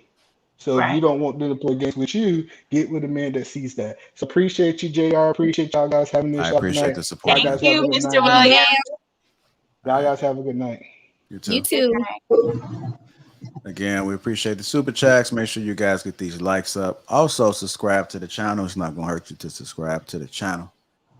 Give you guys a glimpse when we talk about this wood. So, ladies, we will be talking about the wood tomorrow on the Lapeef Let's Talk show, 7:30 Central. We talking about the wood, ladies. All right. Where's Darius? Darius, I'm gonna try you again. Hopefully, your YouTube is off. Go ahead. Can you hear me? Yes. What's up, Darius? I apologize. I know I don't have too much time, so I'll make it as quick as possible. I know at the beginning, the two ladies, Lauren and Lucky, you all were saying as far as guys stringing women along. Are you talking about from your personal experiences, or are you talking with your homegirls, or exactly where did that question stem from?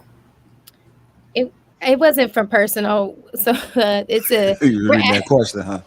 We're asking for women in general. Right, she asked the question. I was thinking, but I kind of assumed, so I moved on. Yeah, it's not from personal. I haven't been strung along. I know when to end it when it needed to be ended. Okay, I understand.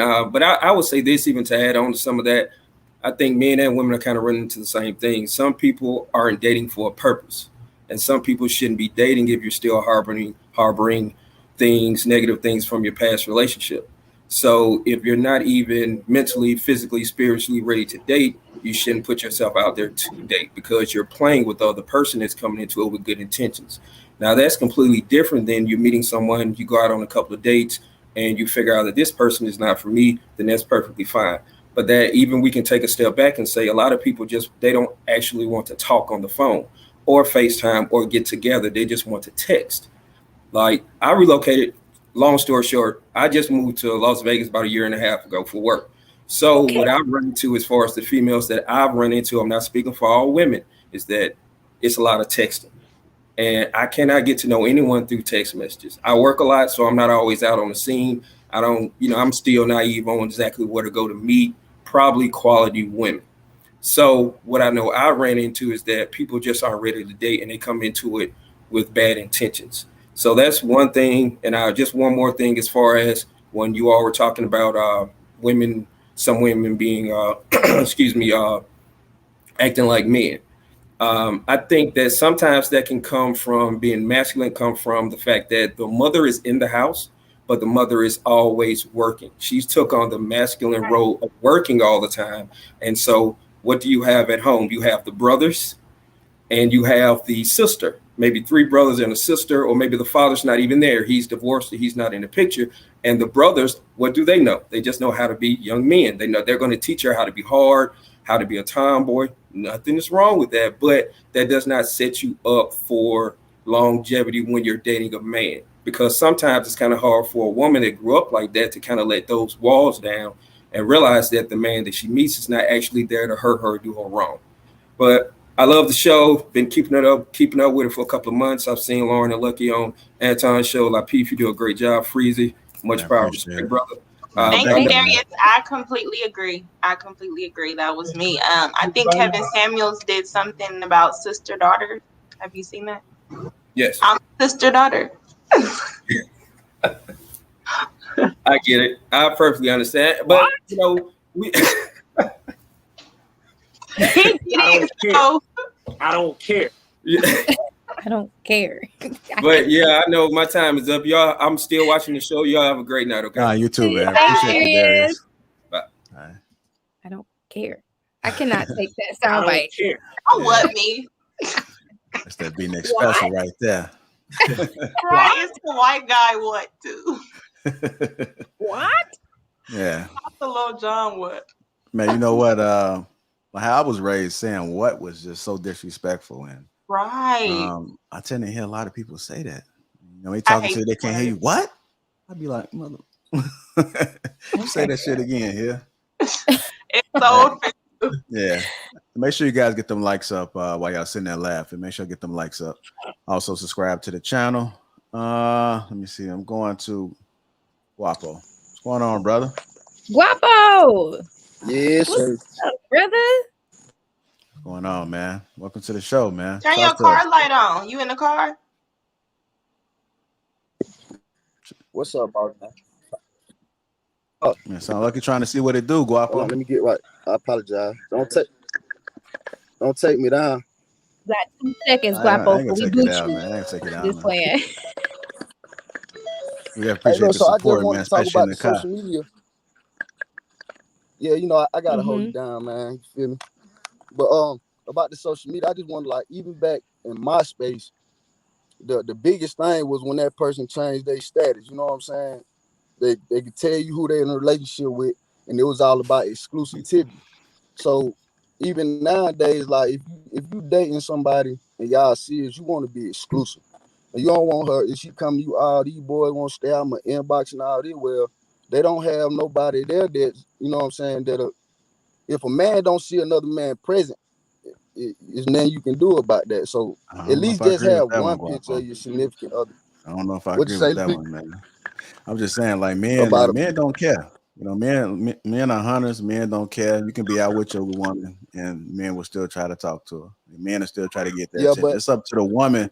It's up to the woman to just be focused on what she's doing. You know, she can accept the compliments. You know, thank you if it's permitted, but it's gonna be also on that woman. I mean, guys, like when I go out, I understand that guys are gonna hunt, and there's nothing that we can do about it. As long as you comfortable within yourself, knowing what you bring to your table, knowing how your woman look at you, and as long as your woman is falling in line and doing what she's supposed to do respectfully, then there shouldn't be no issues on people looking on that from the outside.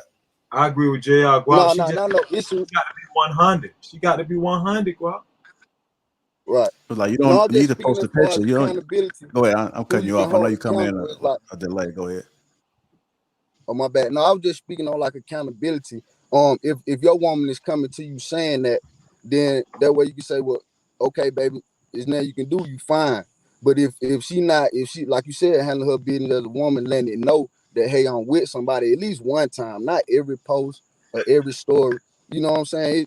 You're not gonna stop it if you got fine women, but you can hold somebody accountable. But I just wanted to ask a question to the panel. How do y'all feel about women who post on Instagram, say half naked? Is that a big deal or no? It's not a.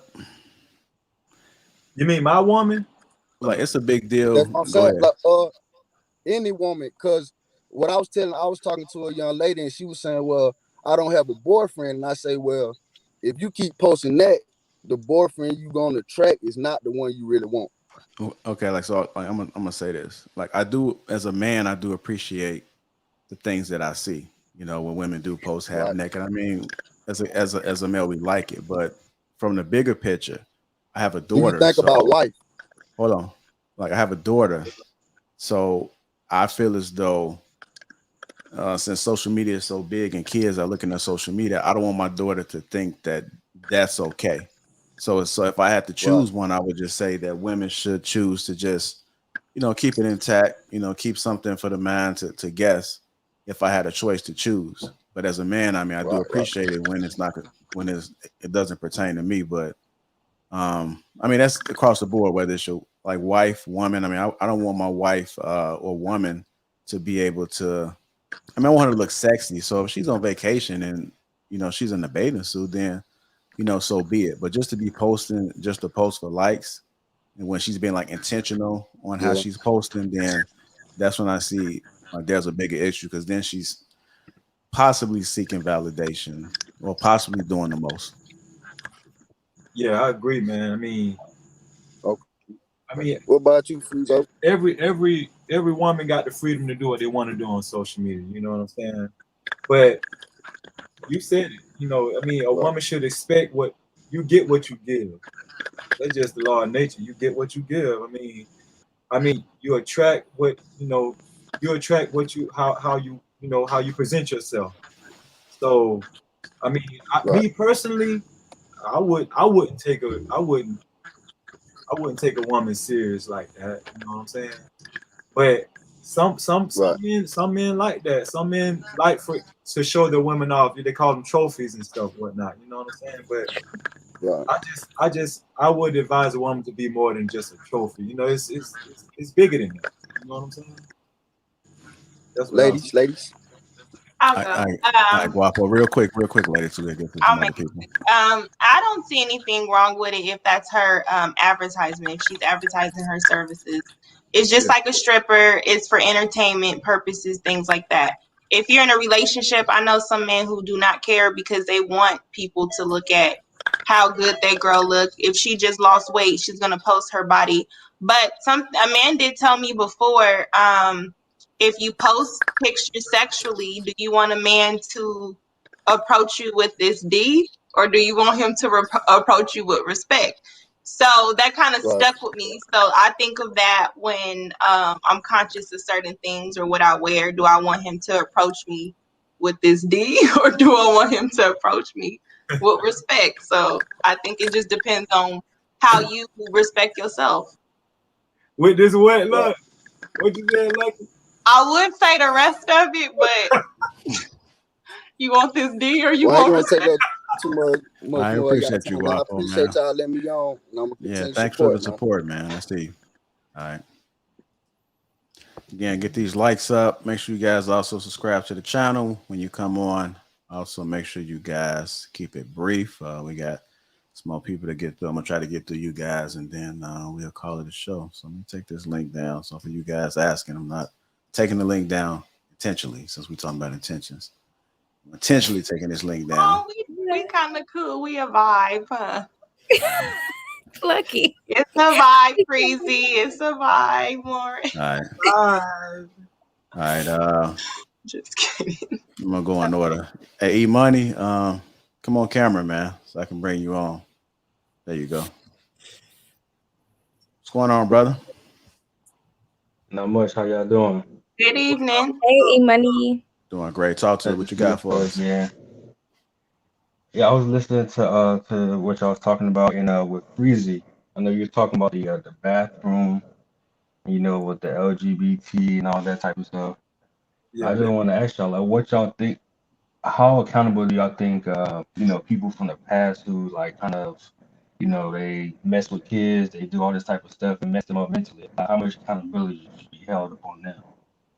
Man, because a lot of people who live that type of lifestyle and don't really know what they want to do and dressing up as women, dressing up as men, like they've been put through the ringer as children. So I'm sorry. Here's my response. I can only worry about the things that I can control, and that's me.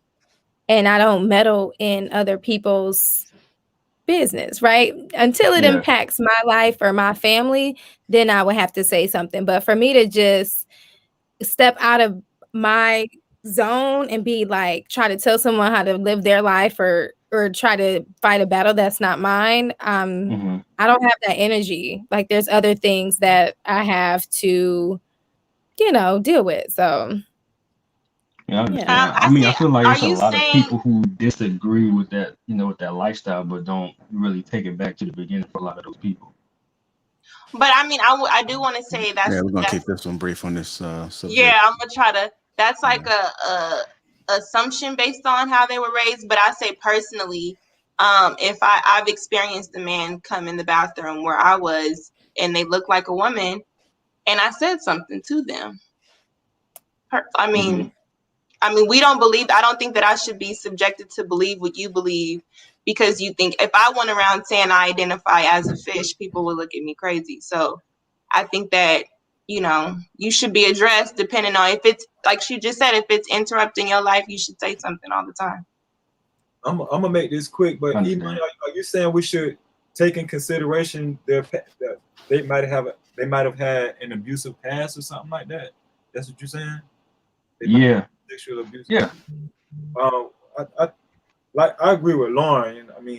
And like that's out of our hands, man. You know what I'm saying? They need therapy. You know what I'm saying? That's out of my jurisdiction. I can't speak on that. That's above my pay grade. Okay, period. I hear you, Freezy. All right, E-Money. E-Money, this has been great. I appreciate y'all. I appreciate it, man. JR said, no. I kind of, you know. Hilarious. Yeah, that was a little bit. I don't know, Somebody we said talk I about. identify as Kevin Samuel. Huh?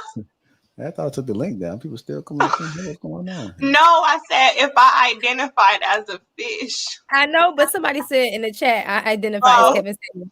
I'm sorry. Canadian-born Nigerian. Yo, Hey, how you doing? Hey. My wife was talking to me. Yeah, we caught you off guard there.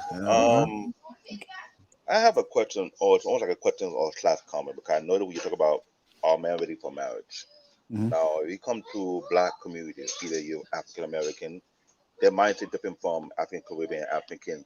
Direct. I'm a Nigerian by blood. Both my parents from Nigeria. We were taught at a young age before we graduated high school that marriage is something very, very sacred.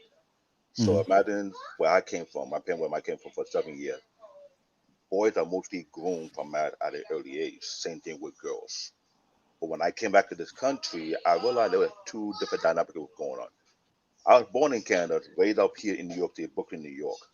Only spent 7 years in Nigeria, and I realized today's society in America don't really groom their kids for marriage. It groom them to do whatever they want, be independent whatsoever. But I believe that's the problem is.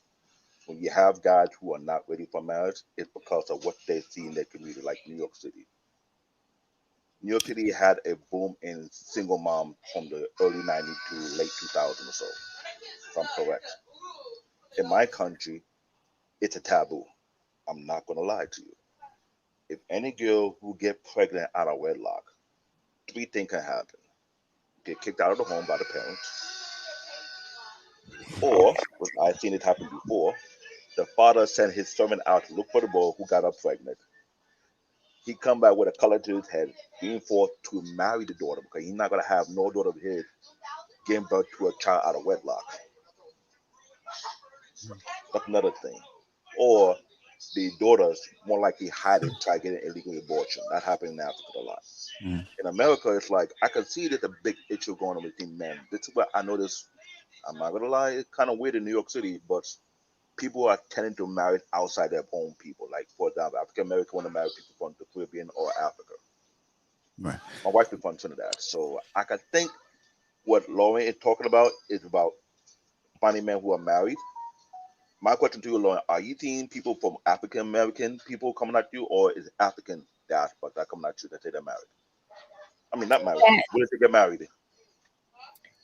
I've had both come at me. Like, wait, say the last part. The group, the kind of guy that come at, are they for American born, or are they more like outside, like African Caribbean, African diaspora, whatsoever? Both. Okay. What about Lucky? I've seen both, but I'm from a different era than you, I'm sure. So I'm 42. I'm a grandfather. I don't look at. No, I didn't mean like that. I think I was born in 91. So I understand what you mean. You know, it was more so a thing. Like, I'm from where it's scarier to actually have a wife or a husband than a child. You know what I'm saying? Like, people would commit to that before committing to the person. So I understand where you're coming from, because living in this city, in New York City, especially Brooklyn, they put to be single mom more than being a mother or wife. In high school here, I got chewed out for being weird because I told a lot of girls, why are you so willing to be a single mom before being married and have kids? They think I'm the widow. I was taught back in my country, you get more honor being a wife first than a mother after. Not being a baby mom, then after 1 or 2 mistakes. You're right. You're right. Yeah, but I think it just depends on how you were raised. Yeah. I think that's the problem is, because a lot of guys from Africa would come in here looking at you guys like either you lost your mind or something is wrong with you guys, or where's your mom and dad in this situation. Yeah, they gonna think that regardless. I'm being real because it's in New York City. Right. There's no unity among the Black community. It's like you have African Americans, African Caribbeans, and the African diaspora, people from Africa. Hey, are completely different. Yeah, the Canadian, Canadian born. I reached out to some of my friends that are like full Nigerian, and I've been wanting to get some Nigerian aspects from a man or a woman.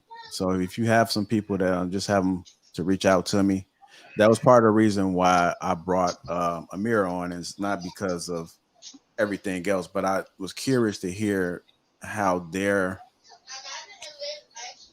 to hear more about dating and marriage in other cultures. So I am seeking. I mean, even if I'm we glad have you're doing that. I'm glad you're doing it because what Amir went through is the same thing in my family. Right. I'll be honest with you. I avoided being arranged for a reason because my mother and father Yoruba people, Yoruba tribe, they believe in arranging marriage more than having the children date out. Because I'll be honest with you, I've seen it happen in my own family. So my aunt has some boyfriend that their family do not like. He ain't coming near the compound. It's not happening. My uncle was rich, so if he had his way, he would call the police, pay them a little money, they will beat up the boyfriend, lock him up, and you're not gonna see him again until he decides not to deal with the daughter no more. I understand that mindset. The thing about it, I think African people, especially my people from my own country, don't believe in dating because they believe dating is a corrupt mindset. Or it's a term called you copy Americans. But they see it on TV. Gotcha. We have TV in Nigeria. We see what goes on in this country. Canary, we got to keep it brief. You know, Okay. we definitely gonna revisit it. But the thank point you. I love the conversation. but the point is that if you do know some people, if some people are watching, haven't reached out to me, I do want to get other cultures. Not to pin. I appreciate you, Canadian, Nigerian. Thank you. Call me Dave. All right, Dave. Okay. I want to get other cultures in there, not to pin each other against each other. You know, I feel like we can take something away from each culture. I know the question that came up is, you know, why haven't I reached out to other people? And it's just like I just communicate with people that's within my circle for the most part, or if I come across them. I do come across certain people, and even though I'm half Nigerian, I'm not full Nigerian. My father's Nigerian and my mother's American. I seen Kay. Kay is the same way, I believe. Don't quote me though, but ask her.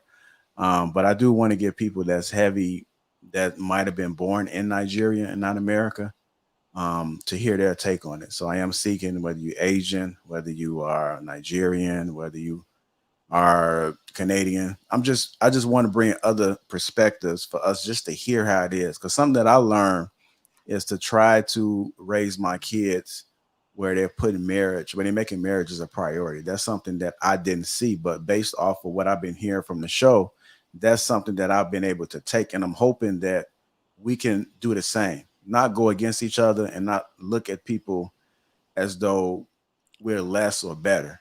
I just want to just try to push things forward to see if we can have these tough conversations and we can learn things from other culture and take what we need and just apply it. If we don't need it, then don't apply it. But I don't think we have to go back and forth about it. So that's just a go. I just wanted to bring that up. I know I'm rambling, but it is what it is.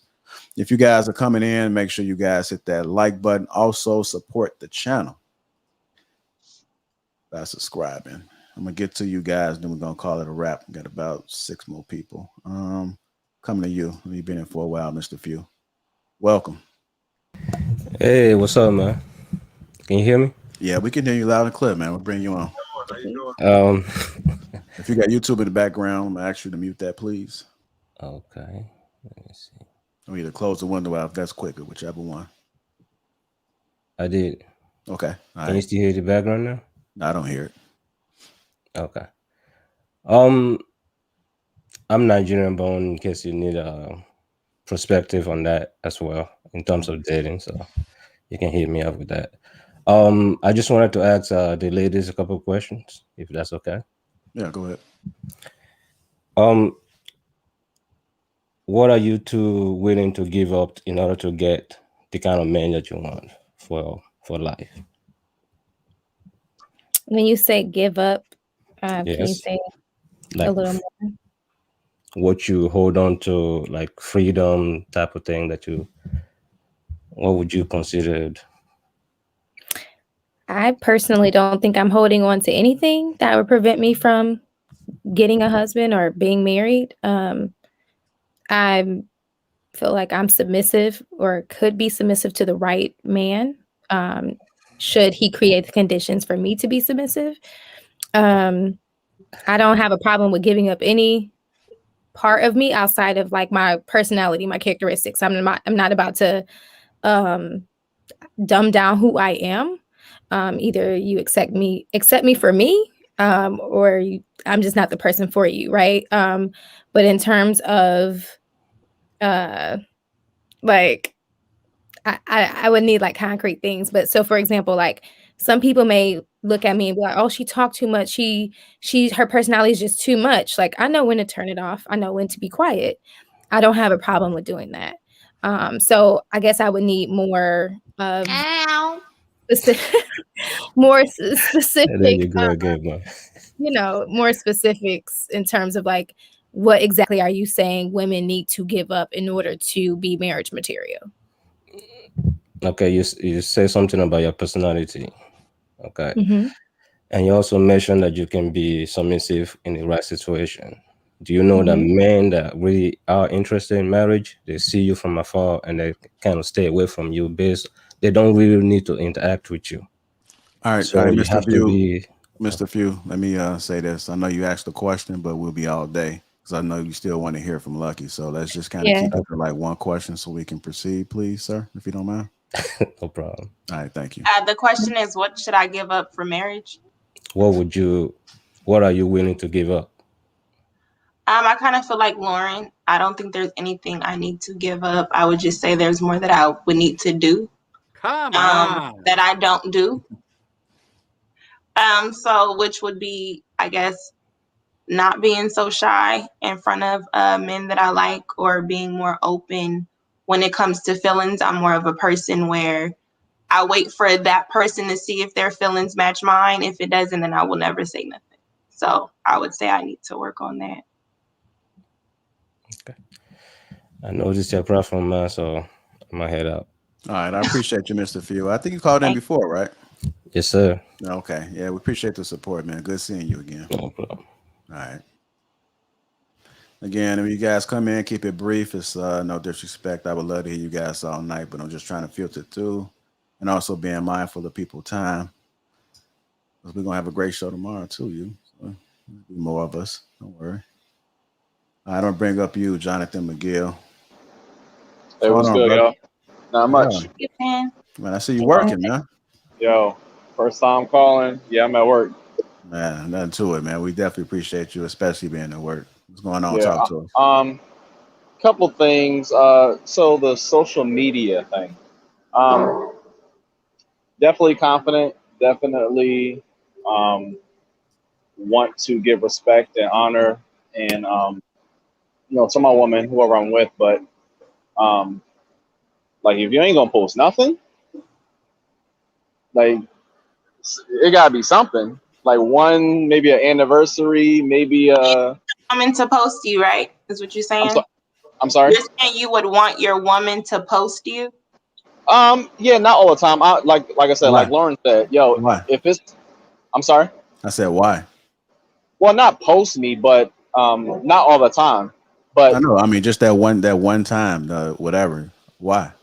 Well, as far as like the world needs to know. It's kind I think Jonathan, if I can say this, I think maybe you're alluding to like honor, right? Like it's like, are you doing it for the world, or are you doing it just for? Whoa, no, absolutely. Because let's keep it real. The world we live in is it's crazy out here. Man. Like nowadays, it's just a lot going on. So hold on, let me do this, Lauren. So if the world doesn't know that you guys are together, what's going to happen? Oh, absolutely not. Once again, I don't mean it's not for the world, but you said the world needs to know. Yeah, but a lot of people's intentions. I'm gonna just keep it real. A lot of people's intentions, and yes, we know. Yeah, we can be 100% honest and trustworthy and all that, but sometimes we do things like you said, JR. As far as if you're like posting certain things, just for like likes and all that, you know, you can kind of tell someone's intention. Well, I'm just gonna tell you this: you have no control over people's attentions. I mean, Absolutely. even your wife, if she, as we say, for the streets, then she's gonna be for the streets. You can't put her into this box and feel like you're gonna hold her in or you have to be known. I mean, your only conversation should be with your wife, and if she's okay with the fact that you guys are together, and you guys got to trust, then who cares if the world knows? Yeah, absolutely. I feel you, man. Also, Jonathan, I want you to know this. It really doesn't matter if they post you or not, because it's some women out there so much on their game, bro. Like, it's, you know, they can post you, and the other dude that they dealing with, I feel you. He don't care. He's playing his position. You know what I'm saying? Yeah. He might be posting you just to make you feel good, my brother. Crazy. So Feezy and JR, if I can, maybe Jonathan, this is not what you're saying, but I've seen relationships or marriages, should I say, where she doesn't post her husband all the time, but when it comes to, say, Father's Day, anniversaries, just because it's Wednesday and he's been putting in work, she'll post him. And to me, I see that as like honor, right? So it's not just like I'm avoiding social media altogether, but there comes a point to where it's like I'm gonna like spotlight the dude in my life because like he's really doing it. You know what I mean? Absolutely. And that's kind of what I meant by like at least one time, or like you don't need it one time. If you so choose to post the other person, then that's on you. I have no problem with you posting. I'm just saying, feeling like she needs to post me, needs. Yeah, it's definitely not a need. He needs to be right. You don't have to do in order to validate your relationship. If Instagram and Facebook was to just disappear right now, then what? Like, what are we gonna do? That's just like these made up holidays that people keep coming on. Oh, you didn't know it was National Siblings Day. You didn't know it was Girlfriend's Day. You didn't know why. Like what? It's so much stuff that's going on where people are seeking validation. Oh, you didn't see it. I'm not paying attention to like what. It's something every day. Who cares? Yeah. Who cares about that? Who cares about who knows? As long as you and that person got that connection, because at the end of the day, it's gonna be you and that person. If y'all got that connection and y'all trust is real, then guess what? Nothing else matters. I just feel like that posting shit is all cap anyway, man. It's like it's some parents won't post brainwashed. It's some parents won't post their kids until like it's the kid's birthday or Father's Day, Mother's Day. You don't want to be seen with the kid. They make, you know, so they get the parent of the year award or something like that. You know, it's all cap, man. It really don't mean nothing in the end. Jonathan, I have a question. Yes. So with your wife or girlfriend, like, does she post you? No, but yes. Like fathers, like, so we adopted kids, so Father's Day, yes. You know, anniversaries, birthdays, things like that. But that's about it. So and go ahead. And also just about the I think Lucky, you mentioned, or you asked the question about the going to the bathrooms, bathroom identity. Yeah, how to mention. Yeah, I wouldn't mind it. I would be like what's going on? I'm gonna handle my business and get out. And get out. I'm not gonna. Yeah, it really doesn't affect me.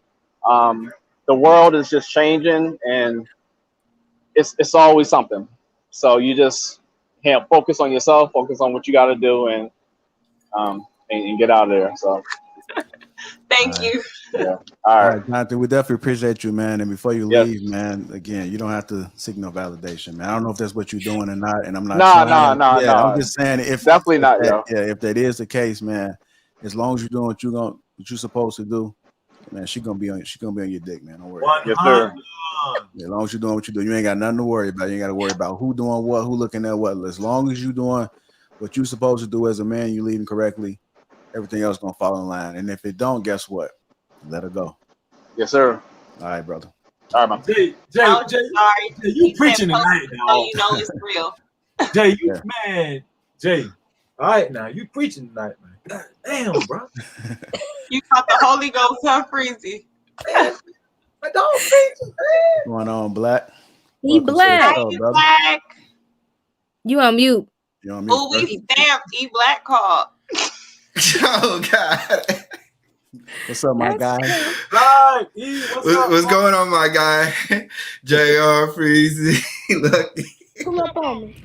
Pull up. Ouch.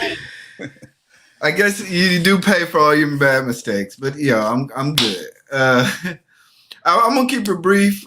Essentially, I just kind of wanted to just say, you guys talked about the prenup situation, right? I think prenups are for people in business wise. Like you do have to. Did you say peanut? Yeah, peanuts. Peanuts. Okay, what about the peanuts? What's going on? What about the peanuts?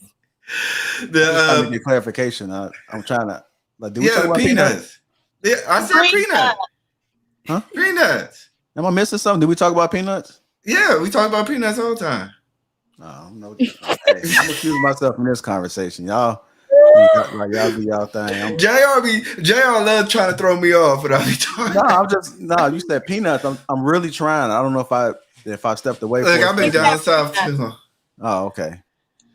But the thing about prenups is that you do, like, for instance, I've seen situations to where if you get, like, say you go into a partnership and the wife gets half your investments, then she becomes a part owner of the investment. So sometimes it's not necessarily you're saying, hey, I don't want to get married or I don't want to jinx my marriage. Sometimes you do need to protect your investments because, like I said, if I'm a part of a 50-50 partnership with somebody else and then I get a divorce, then my wife sued me for my half. Now she's a half owner of the business that I have. Now my partner has to deal with, my business partner has to deal with her.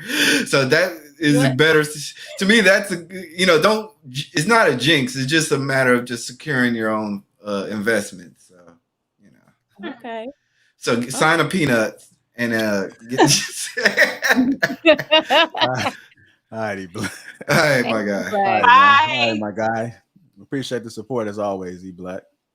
Make sure you gotta get them likes up as we closing out here. We almost done. I promise I ain't gonna hold you guys too much longer. TJ, you next. What's going on? Hi, how y'all doing? Can you hear me? Oh yeah, most definitely. Yes. We can hear you. Welcome. How y'all doing? I'm gonna tell you something.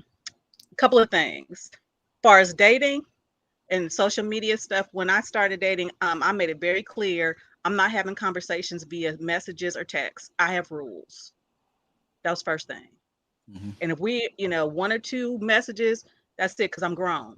We're gonna communicate like grown people. I'm grown. Yeah. And middle age. And my husband was the same way, and I sadly to say, women play as many games as men.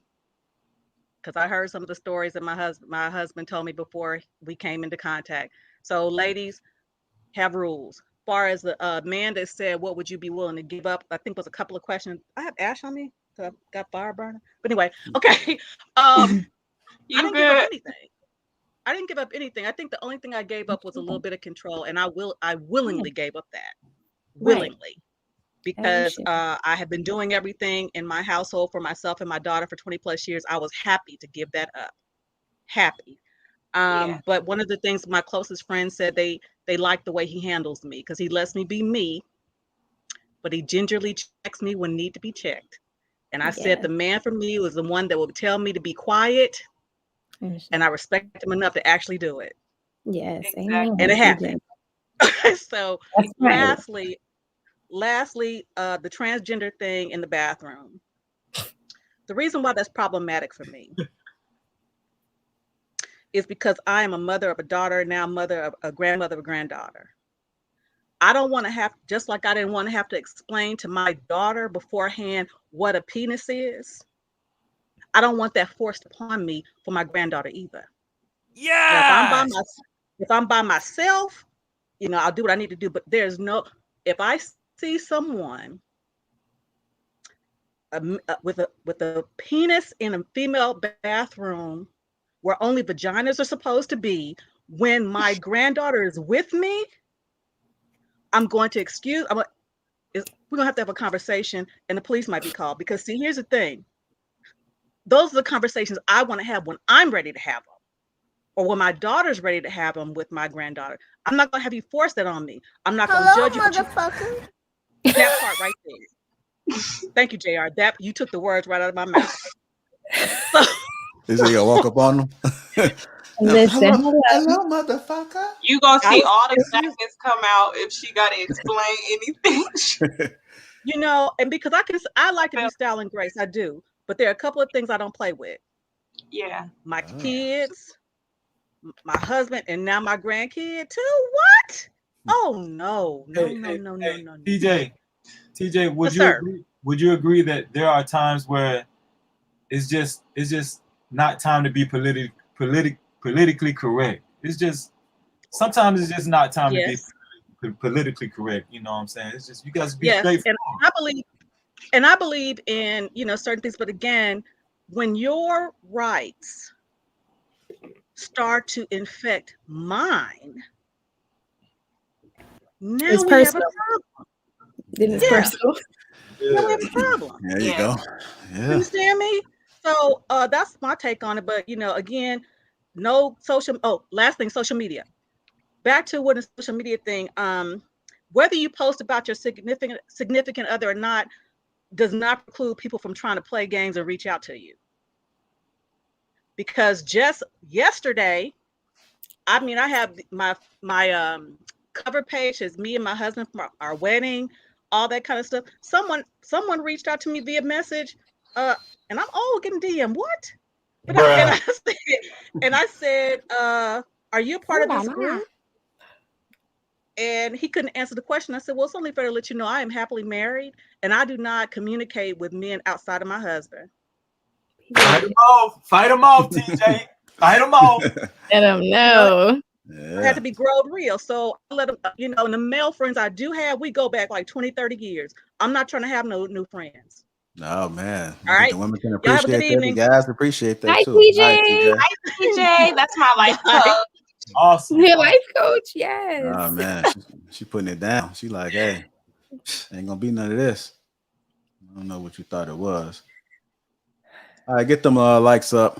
Also subscribe to the channel. We appreciate you guys for sticking with us. We're coming to a close. Got 4 more people, and these are the last 4 people. So if anybody else magically appear, you're not gonna get in today. But we got room for you tomorrow. What's going on, the Barbara Mosiat? Yeah, there you go. Okay. You're on mute, man. You're not on mute. We just can't hear you. I don't know what's going on. Is your sound connected? Yeah, I can't hear you, man. Do me a favor. There's a little gear, I think. Go ahead and test your audio, and I'm going to put you back down and bring you back up, all right? All right. God, will, spirit, I send you. There you go. What's going on, brother? Hey, you called in before, haven't you? Can you hear me? Yeah, you called in before, haven't you? It's a different guy. Yeah. Can you hear me? I'm sorry. Can you hear me? Yeah, I can hear you. Can you hear us? Yes, sir. I can't hear you for some reason. I don't get me All one. right. Can you bring me back in? Because I can. Yep. What's going on, C. Moses? What's up? What's up? What's going on, brother? Talk to us. What you got for us? All right, so I'll keep it brief. Keep it brief. Yeah, I'm gonna keep it brief, especially because I want to get everybody's perception on this. So when it comes to marriage, or when it comes to dating into marriage, how valuable is each other's family in terms of like you introducing this person to your family, and then vice versa, you know them coming into your family and getting everybody's, like, I guess not their validation, but just in some ways their opinion. And then outside of family, who is that person that you want to have a clearance on? If it's not someone like, you know, I think you said a clearance? Like, yeah, that person where you really want to introduce this person, and then almost, I mean, obviously you're gonna have a final say, but I think as we get older, it's like there's got to be some sort of screening outside of our own of like, what do you think of so and so? So I just, I mean, we didn't really talk too much about family in terms of marriage, but that's what essentially is happening, 2 families coming together. So I'll answer that first. Yeah. So typically when I'm, in the getting to know you stages with a guy, I typically ask, who is your person? Who do you confide in? And typically it's that person in which he would need like the green light for. That's not always his family. It could be his pastor. It could be whoever, who his mentor. I don't know. So once I meet whomever he discloses as his person, I hear echo a little bit. Can you turn it off for YouTube in the background? Just close the whole window out. You can open it back up once you leave. So anytime I ask that question up front, and then once he introduces me to that person and he gets the green light for that person, then I'm like, okay. As far as family goes, though, I don't have a timeline as to when I feel like I need to meet the family, but I am asking questions and I am very observant as to the relationship that he has with his family, because that to me is very important. I am very family oriented. And so if it's very toxic, if he say, I don't talk to my mama no more, I don't talk to my daddy no more, and obviously it's based on like the reasons behind it. If it's something very, petty, then I'm like, okay, you don't necessarily value family. There is strength in family. There's strength in community. So I am asking questions. I am very observant when it comes to family. And then as far as clearance goes, the moment I'm introduced to whomever he deems as his person or his mentor or the, whoever he confides in, then I feel like, okay, then we might be making strides, if that makes sense. Yeah. I'm gonna just ask, can you repeat it directly, the question, just so I can make sure I answer it correct? Yeah, it's basically weighing how much each other's family, like your family, do they have a say, or how much value do you put into that side of, the process itself? And then vice versa, what are you looking for in terms of like his family? And then if it's not in the family, like, is there close friends that you use as far as, like getting to know or moving forward in the step? Because I'm saying, when it comes to marriage, it's like two sides coming together. So outside of just the two people getting to know each other, what How other important forms? is family? I would say family is very important. I thought you were saying like how important is family in the process of choosing a partner. But as far as if you're already together, I think it's important to see their judgment and bring them around, because your family a lot of times can see something that you can't. But I think that you would know your family best. Like, for example, if you had a mother that was so used to you being her son husband, and then now you got with a woman, it would be bad because, she'd be like, I don't like this girl, and then if you listen to her, then you could have a family member that's just sabotaging anybody you're with. So I think family is important to a certain extent. I will just leave it there. I think what you're describing is, I think all of it is important. To me, it's all the vetting process. It's a vetting process. You know what I'm saying? Family should be involved. I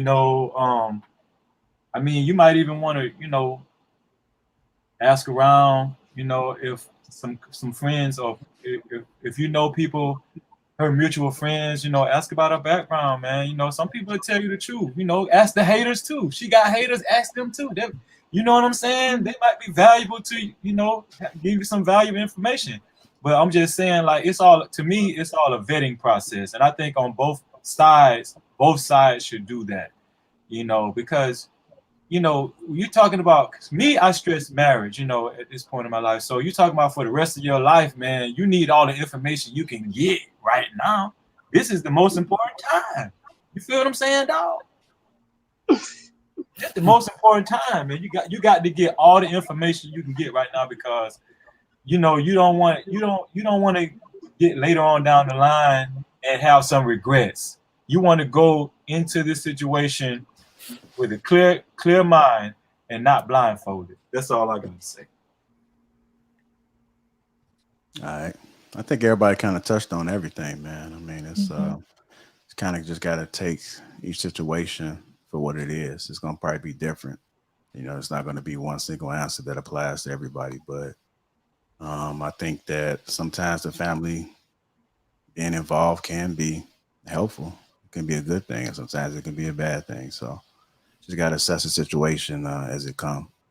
But ultimately, it's between whatever you and her have in place intact. So if you guys are good to go, again, outside people, family or no family, who cares? All right.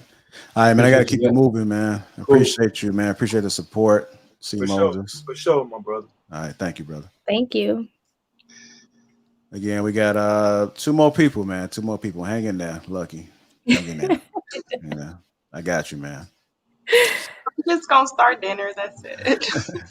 Hey, thank you for having me. We got some. I ain't fully gave up everything, man. So we got some lobster tails or some crab legs or something like that, or some shrimps. You know, That's it.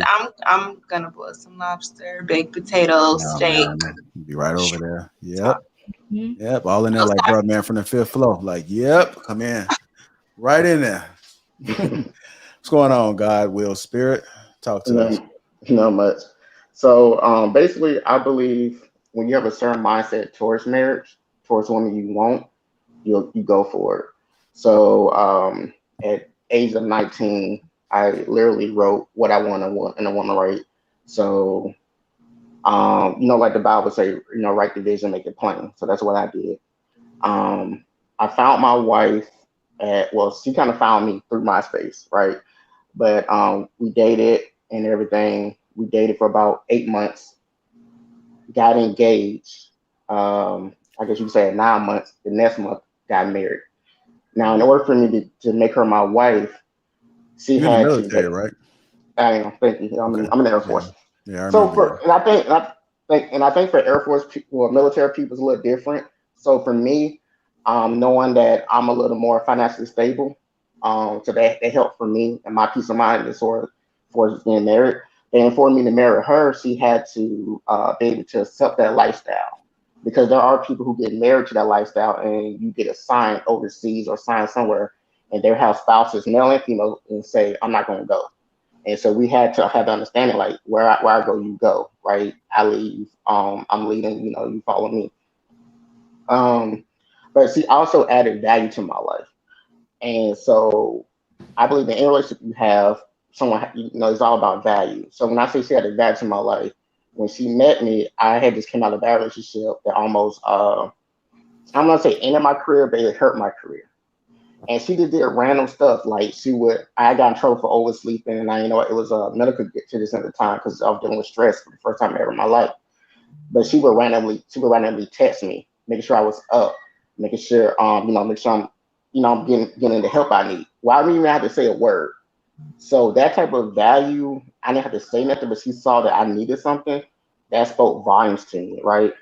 And then for me and my dad had a talk. I'm a preacher kid, whatever, as well. I'd let him know, like, hey, she's a virgin still, right? And he let me know, like, hey, if you're not serious about her, don't do it. And I've never, I don't believe in playing with women like that. Prior to her, like, I know Lucky asked the question earlier, but prior to her, if I was dating somebody, I was dating. That's what we established. And this is what I'm looking for. If we was a friend for benefit, that's what we established. And that's what was, so I've never believed in that. But anyway, so just because, like I said, she added value to my life, I was her first, so obviously I wasn't going to abuse and all that stuff. That's why we got married. So I feel like, again, you have a certain mindset towards marriage, you'll get married. And so like I got engaged at 20 and we got married at 21, been married ever since. I'm not going to lie. It's been the hardest thing I've ever done for both of us. How old are you now? God, how old are you? I'm 33. Oh, okay. All right. Yeah. And you met your wife on MySpace? Yeah, so it was funny, right? So she sent me. So she knows. Keep it brief. Okay. So yeah, you're fine. She sent me a message, like a friend. She sent me a friend request, and I just accepted. Yeah, that's sorry she did was for me. You said what? I said that sorry she did was for me, not for you. Oh. What's the message with you? Go ahead. Gotcha. Yeah, so she sent me a friend request, and then I accepted. And then I was like, I hit her up that same day or the next day, and then it was funny. So when we met a night. I went to her house. We sat outside in the car and stuff, just to chill, talk. I remember I was driving home, And I had a sun. The car I had a sunroof at the time. I had the sunroof up, and I just looked up, saw the moon, saw the stars, whatever. I swear to God. And some told me, I swear, some hit me that day was like, "Yo, that's gonna be your wife." And that was like the first moment we met. Like, I swear to God. And then I'll end with this. The irony in it. There we go. After she met my parents and everything, and my parents know we got married at the time because we got married at the courthouse and all that stuff, right? And my parents had told me like, "Hey, did you know that me and your mom got?" Well, my dad told me like, "Hey, you know, me and your mom got married at 8 months too." So my parents are still together to this day. So me and my wife got married at 8 months. They got married 8 months. We got married May 4th. My parents got married August 4th. So it's kind of crazy how life tends to work out. But like I said, I think when you have that mindset, you write out what you want, and when it comes to you, because like I said, she came to me, and I just did the rest. You know, you just go for it. So 13, I think 13 years we've been married. Yeah, man. Salute to that, man. 13 years. That's a blessing, man. Most people can't do that, man. But I'm proud that you're doing it. Yeah. All right. We appreciate the support, God's Real Spirit. Thank you. You're good seeing you again. All right. Take care, brother. All right. Same. All right. Last one, man. Keep it brief. Make it good. Arun. How you doing, Jay? Arun, did I say it correctly? Yes, Arun. Hey, Lucky, how you doing? I caught up with Anton and Lucky the other day. I got you didn't recognize everybody else. Okay. Yeah. Oh, you did? I don't. It's just Lucky here. You should just take all of us down and put Aaron and Lucky on the screen. Yeah, I know. Y'all so funny. Yeah. I'll keep it quick, man. What you guys doing is really good. It's trying to bring change to the society, right? One thing I'm gonna say, very honest and open, most Americans don't have education on life. They got education on degrees, but they don't have education on life. I understand America is a young country. For the rest of the world, they look at America as an adolescent, like a teenager, right? It's 400 years old. So marriage is about compromise and sacrifice. When you do it right, it has potential to build generational wealth, not just for you, but for the generations to come up. So take an example. If a man puts a seed, like a mango tree, right? If they put a seed, he might not really enjoy the fruits of it. But the labor that he put in, his kids and his grandkids, his great-grandkids would enjoy it, right? And marriage is a unit. It's an independent unit.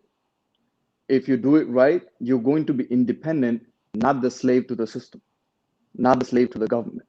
That's why the marriage is designed. When Bible, Quran, or Gita, when they say man and woman, when they come together, you become one in flesh. It's literally, when the baby is born, it's 23 chromosomes of man, 23 chromosomes from the mother. It's equal portions of man and woman, literally becoming one in flesh. So, but people over here, they take it as a joke, right? And they look for instant gratification, not the delayed gratification. You do it right, you take duty, and it has nothing to do with love, man. I heard Kevin Samuel say this, and a lot of you guys say this too. It has nothing to do with love. It has everything to do with holding each other accountable, looking at it as a unit, working towards it, building finances, building your kids, raising your kids, so that you have a productive society with less crime and productive society with more peace and prosperity. That's what it is about. So it ain't got nothing to do with the sun and the moon and the stars? Ain't got nothing to do with that, bro. Oh. Not at all. I mean, I'm going to say this analogy, right? Look at it like this. It takes millions and billions of years for sun to become sun, right? And it takes billions and billions of years for earth to become earth.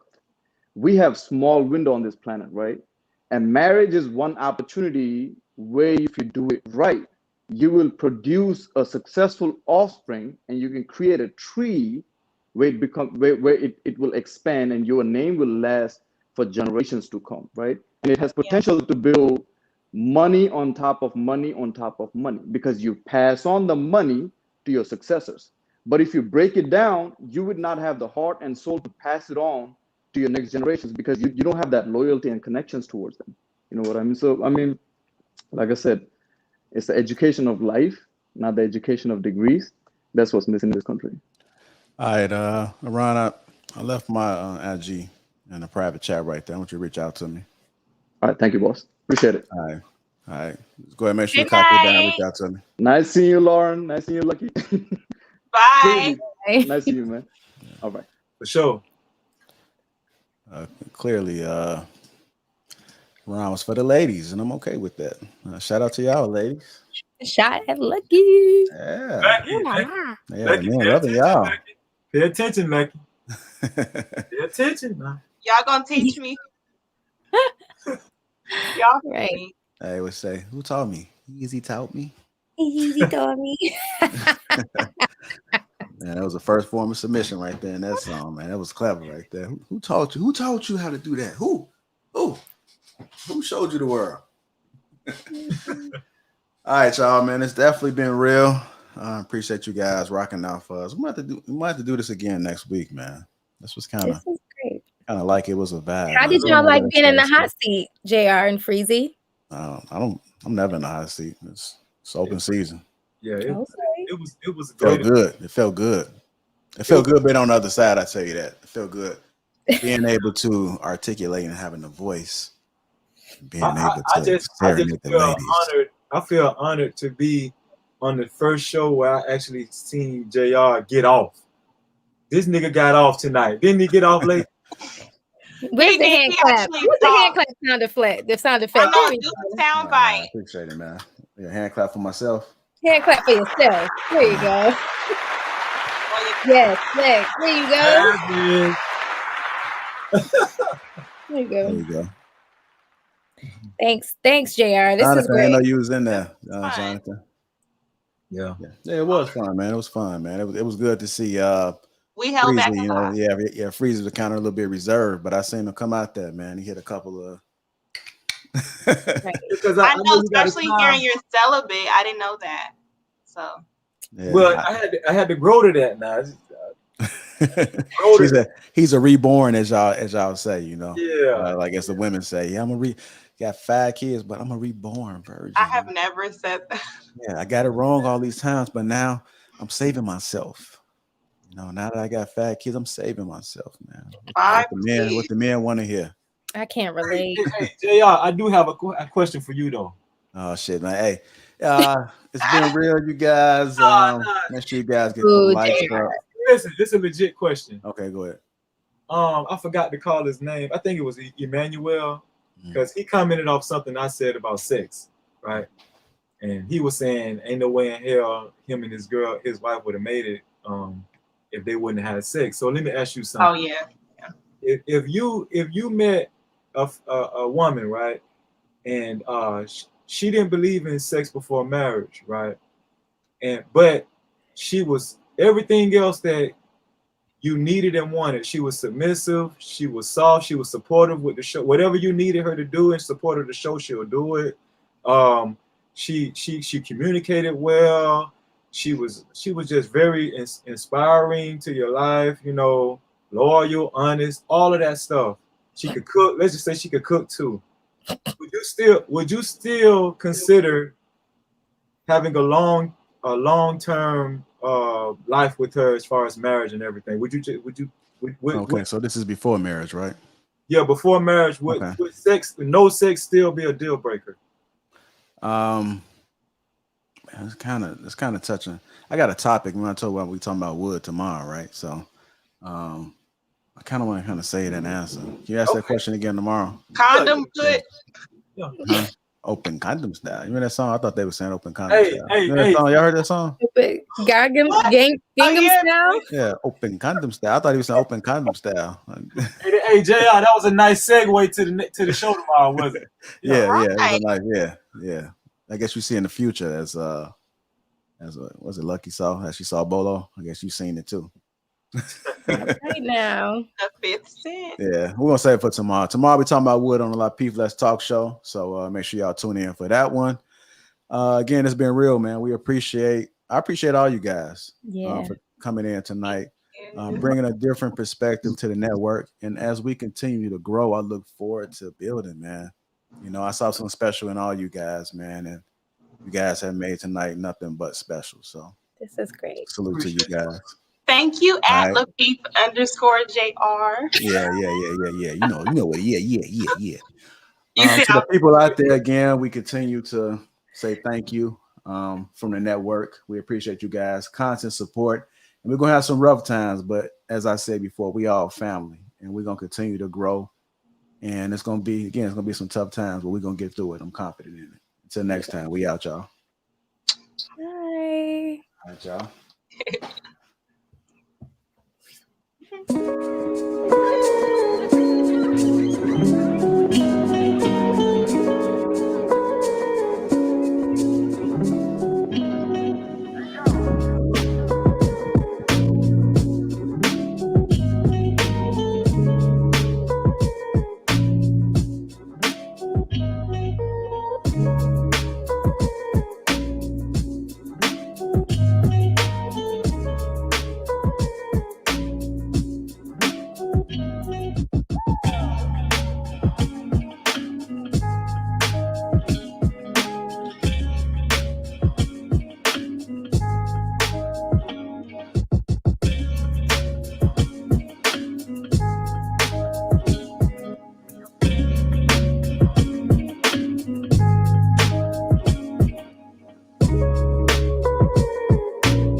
There you go, Jonathan.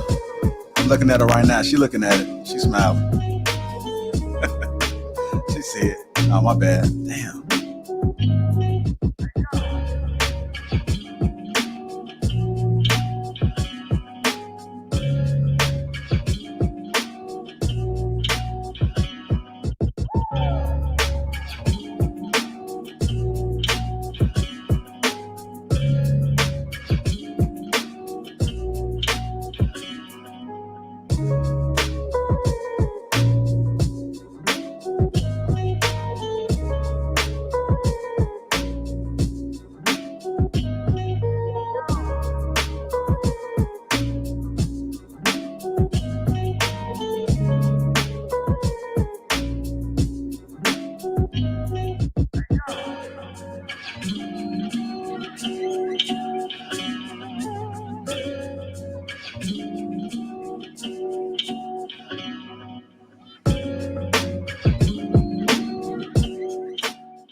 My dad's still doing a tour, man. That's the plan, man. I got to get a few things in order.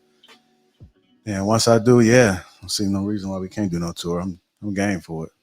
I am game for it. So look out for that tour. Look out for that tour.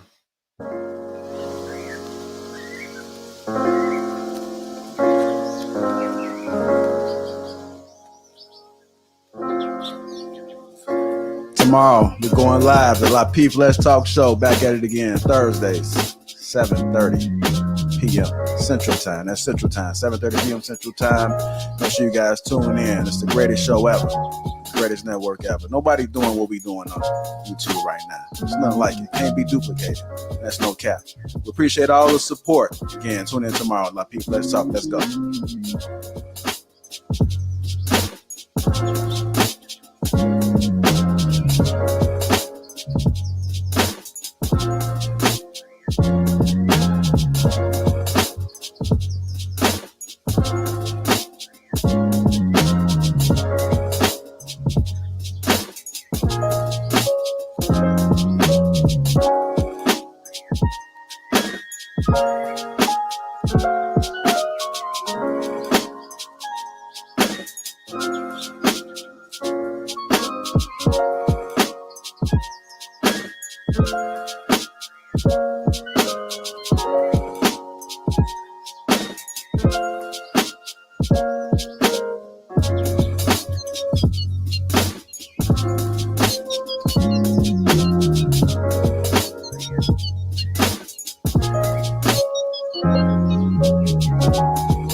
Love this part right here.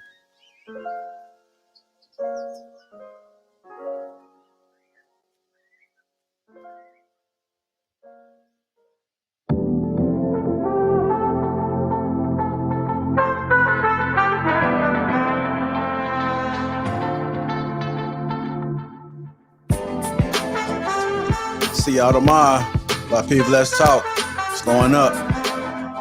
7:30 p.m. Central Time.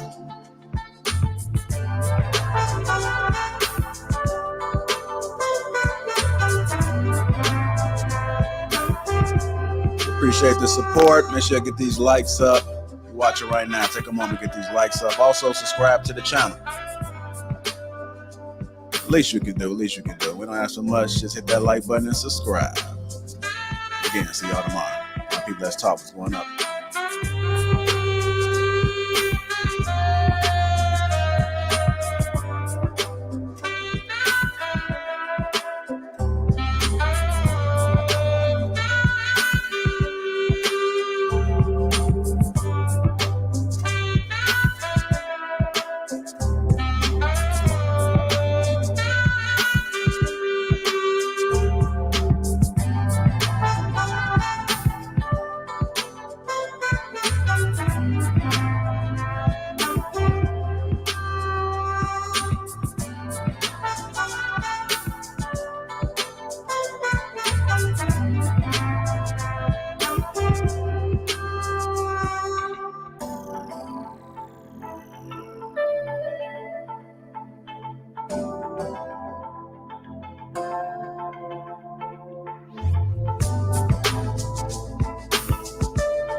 See y'all tomorrow, man. See y'all tomorrow. Ain't gonna be on here too much longer. It's going down. Lapeef, let's talk. 7:30 Central Time on YouTube. Make sure y'all guys hit the like button on your way out. Also, subscribe to the channel. Subscribe to the channel.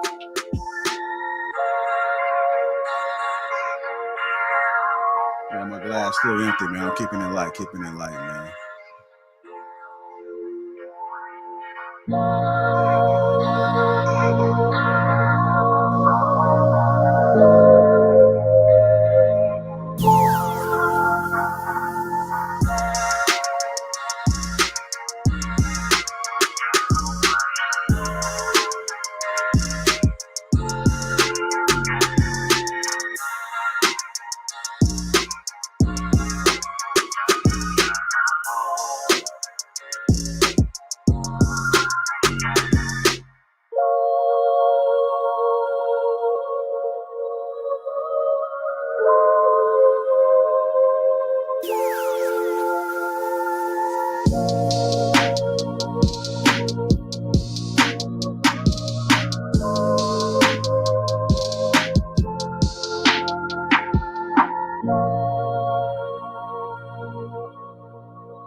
It's the last track, y'all. Last track.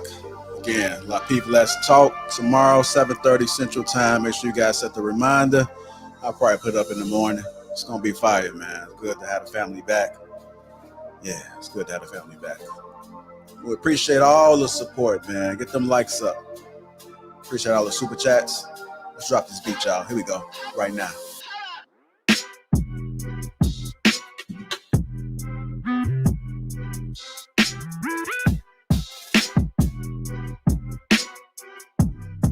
Last track, y'all enjoy.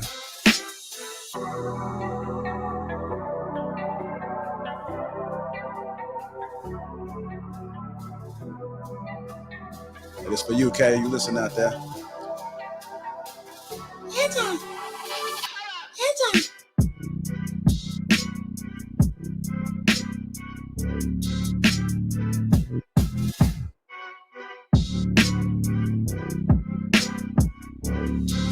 I don't care about the thumbs down, man. Can't please everybody. Can't please everybody, David, man. But I just more like to focus on the people that gave the thumbs up. That's what we like. That's what we rock with. Continue to support.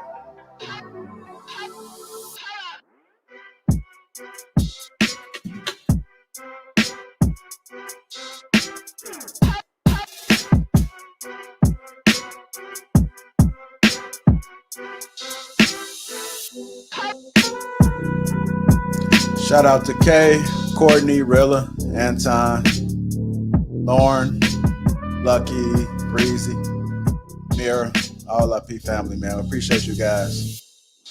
Shout out to y'all, man. Everybody's a champion.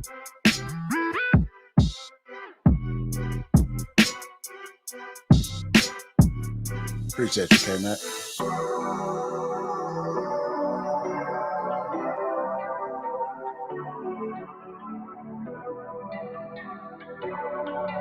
Yeah.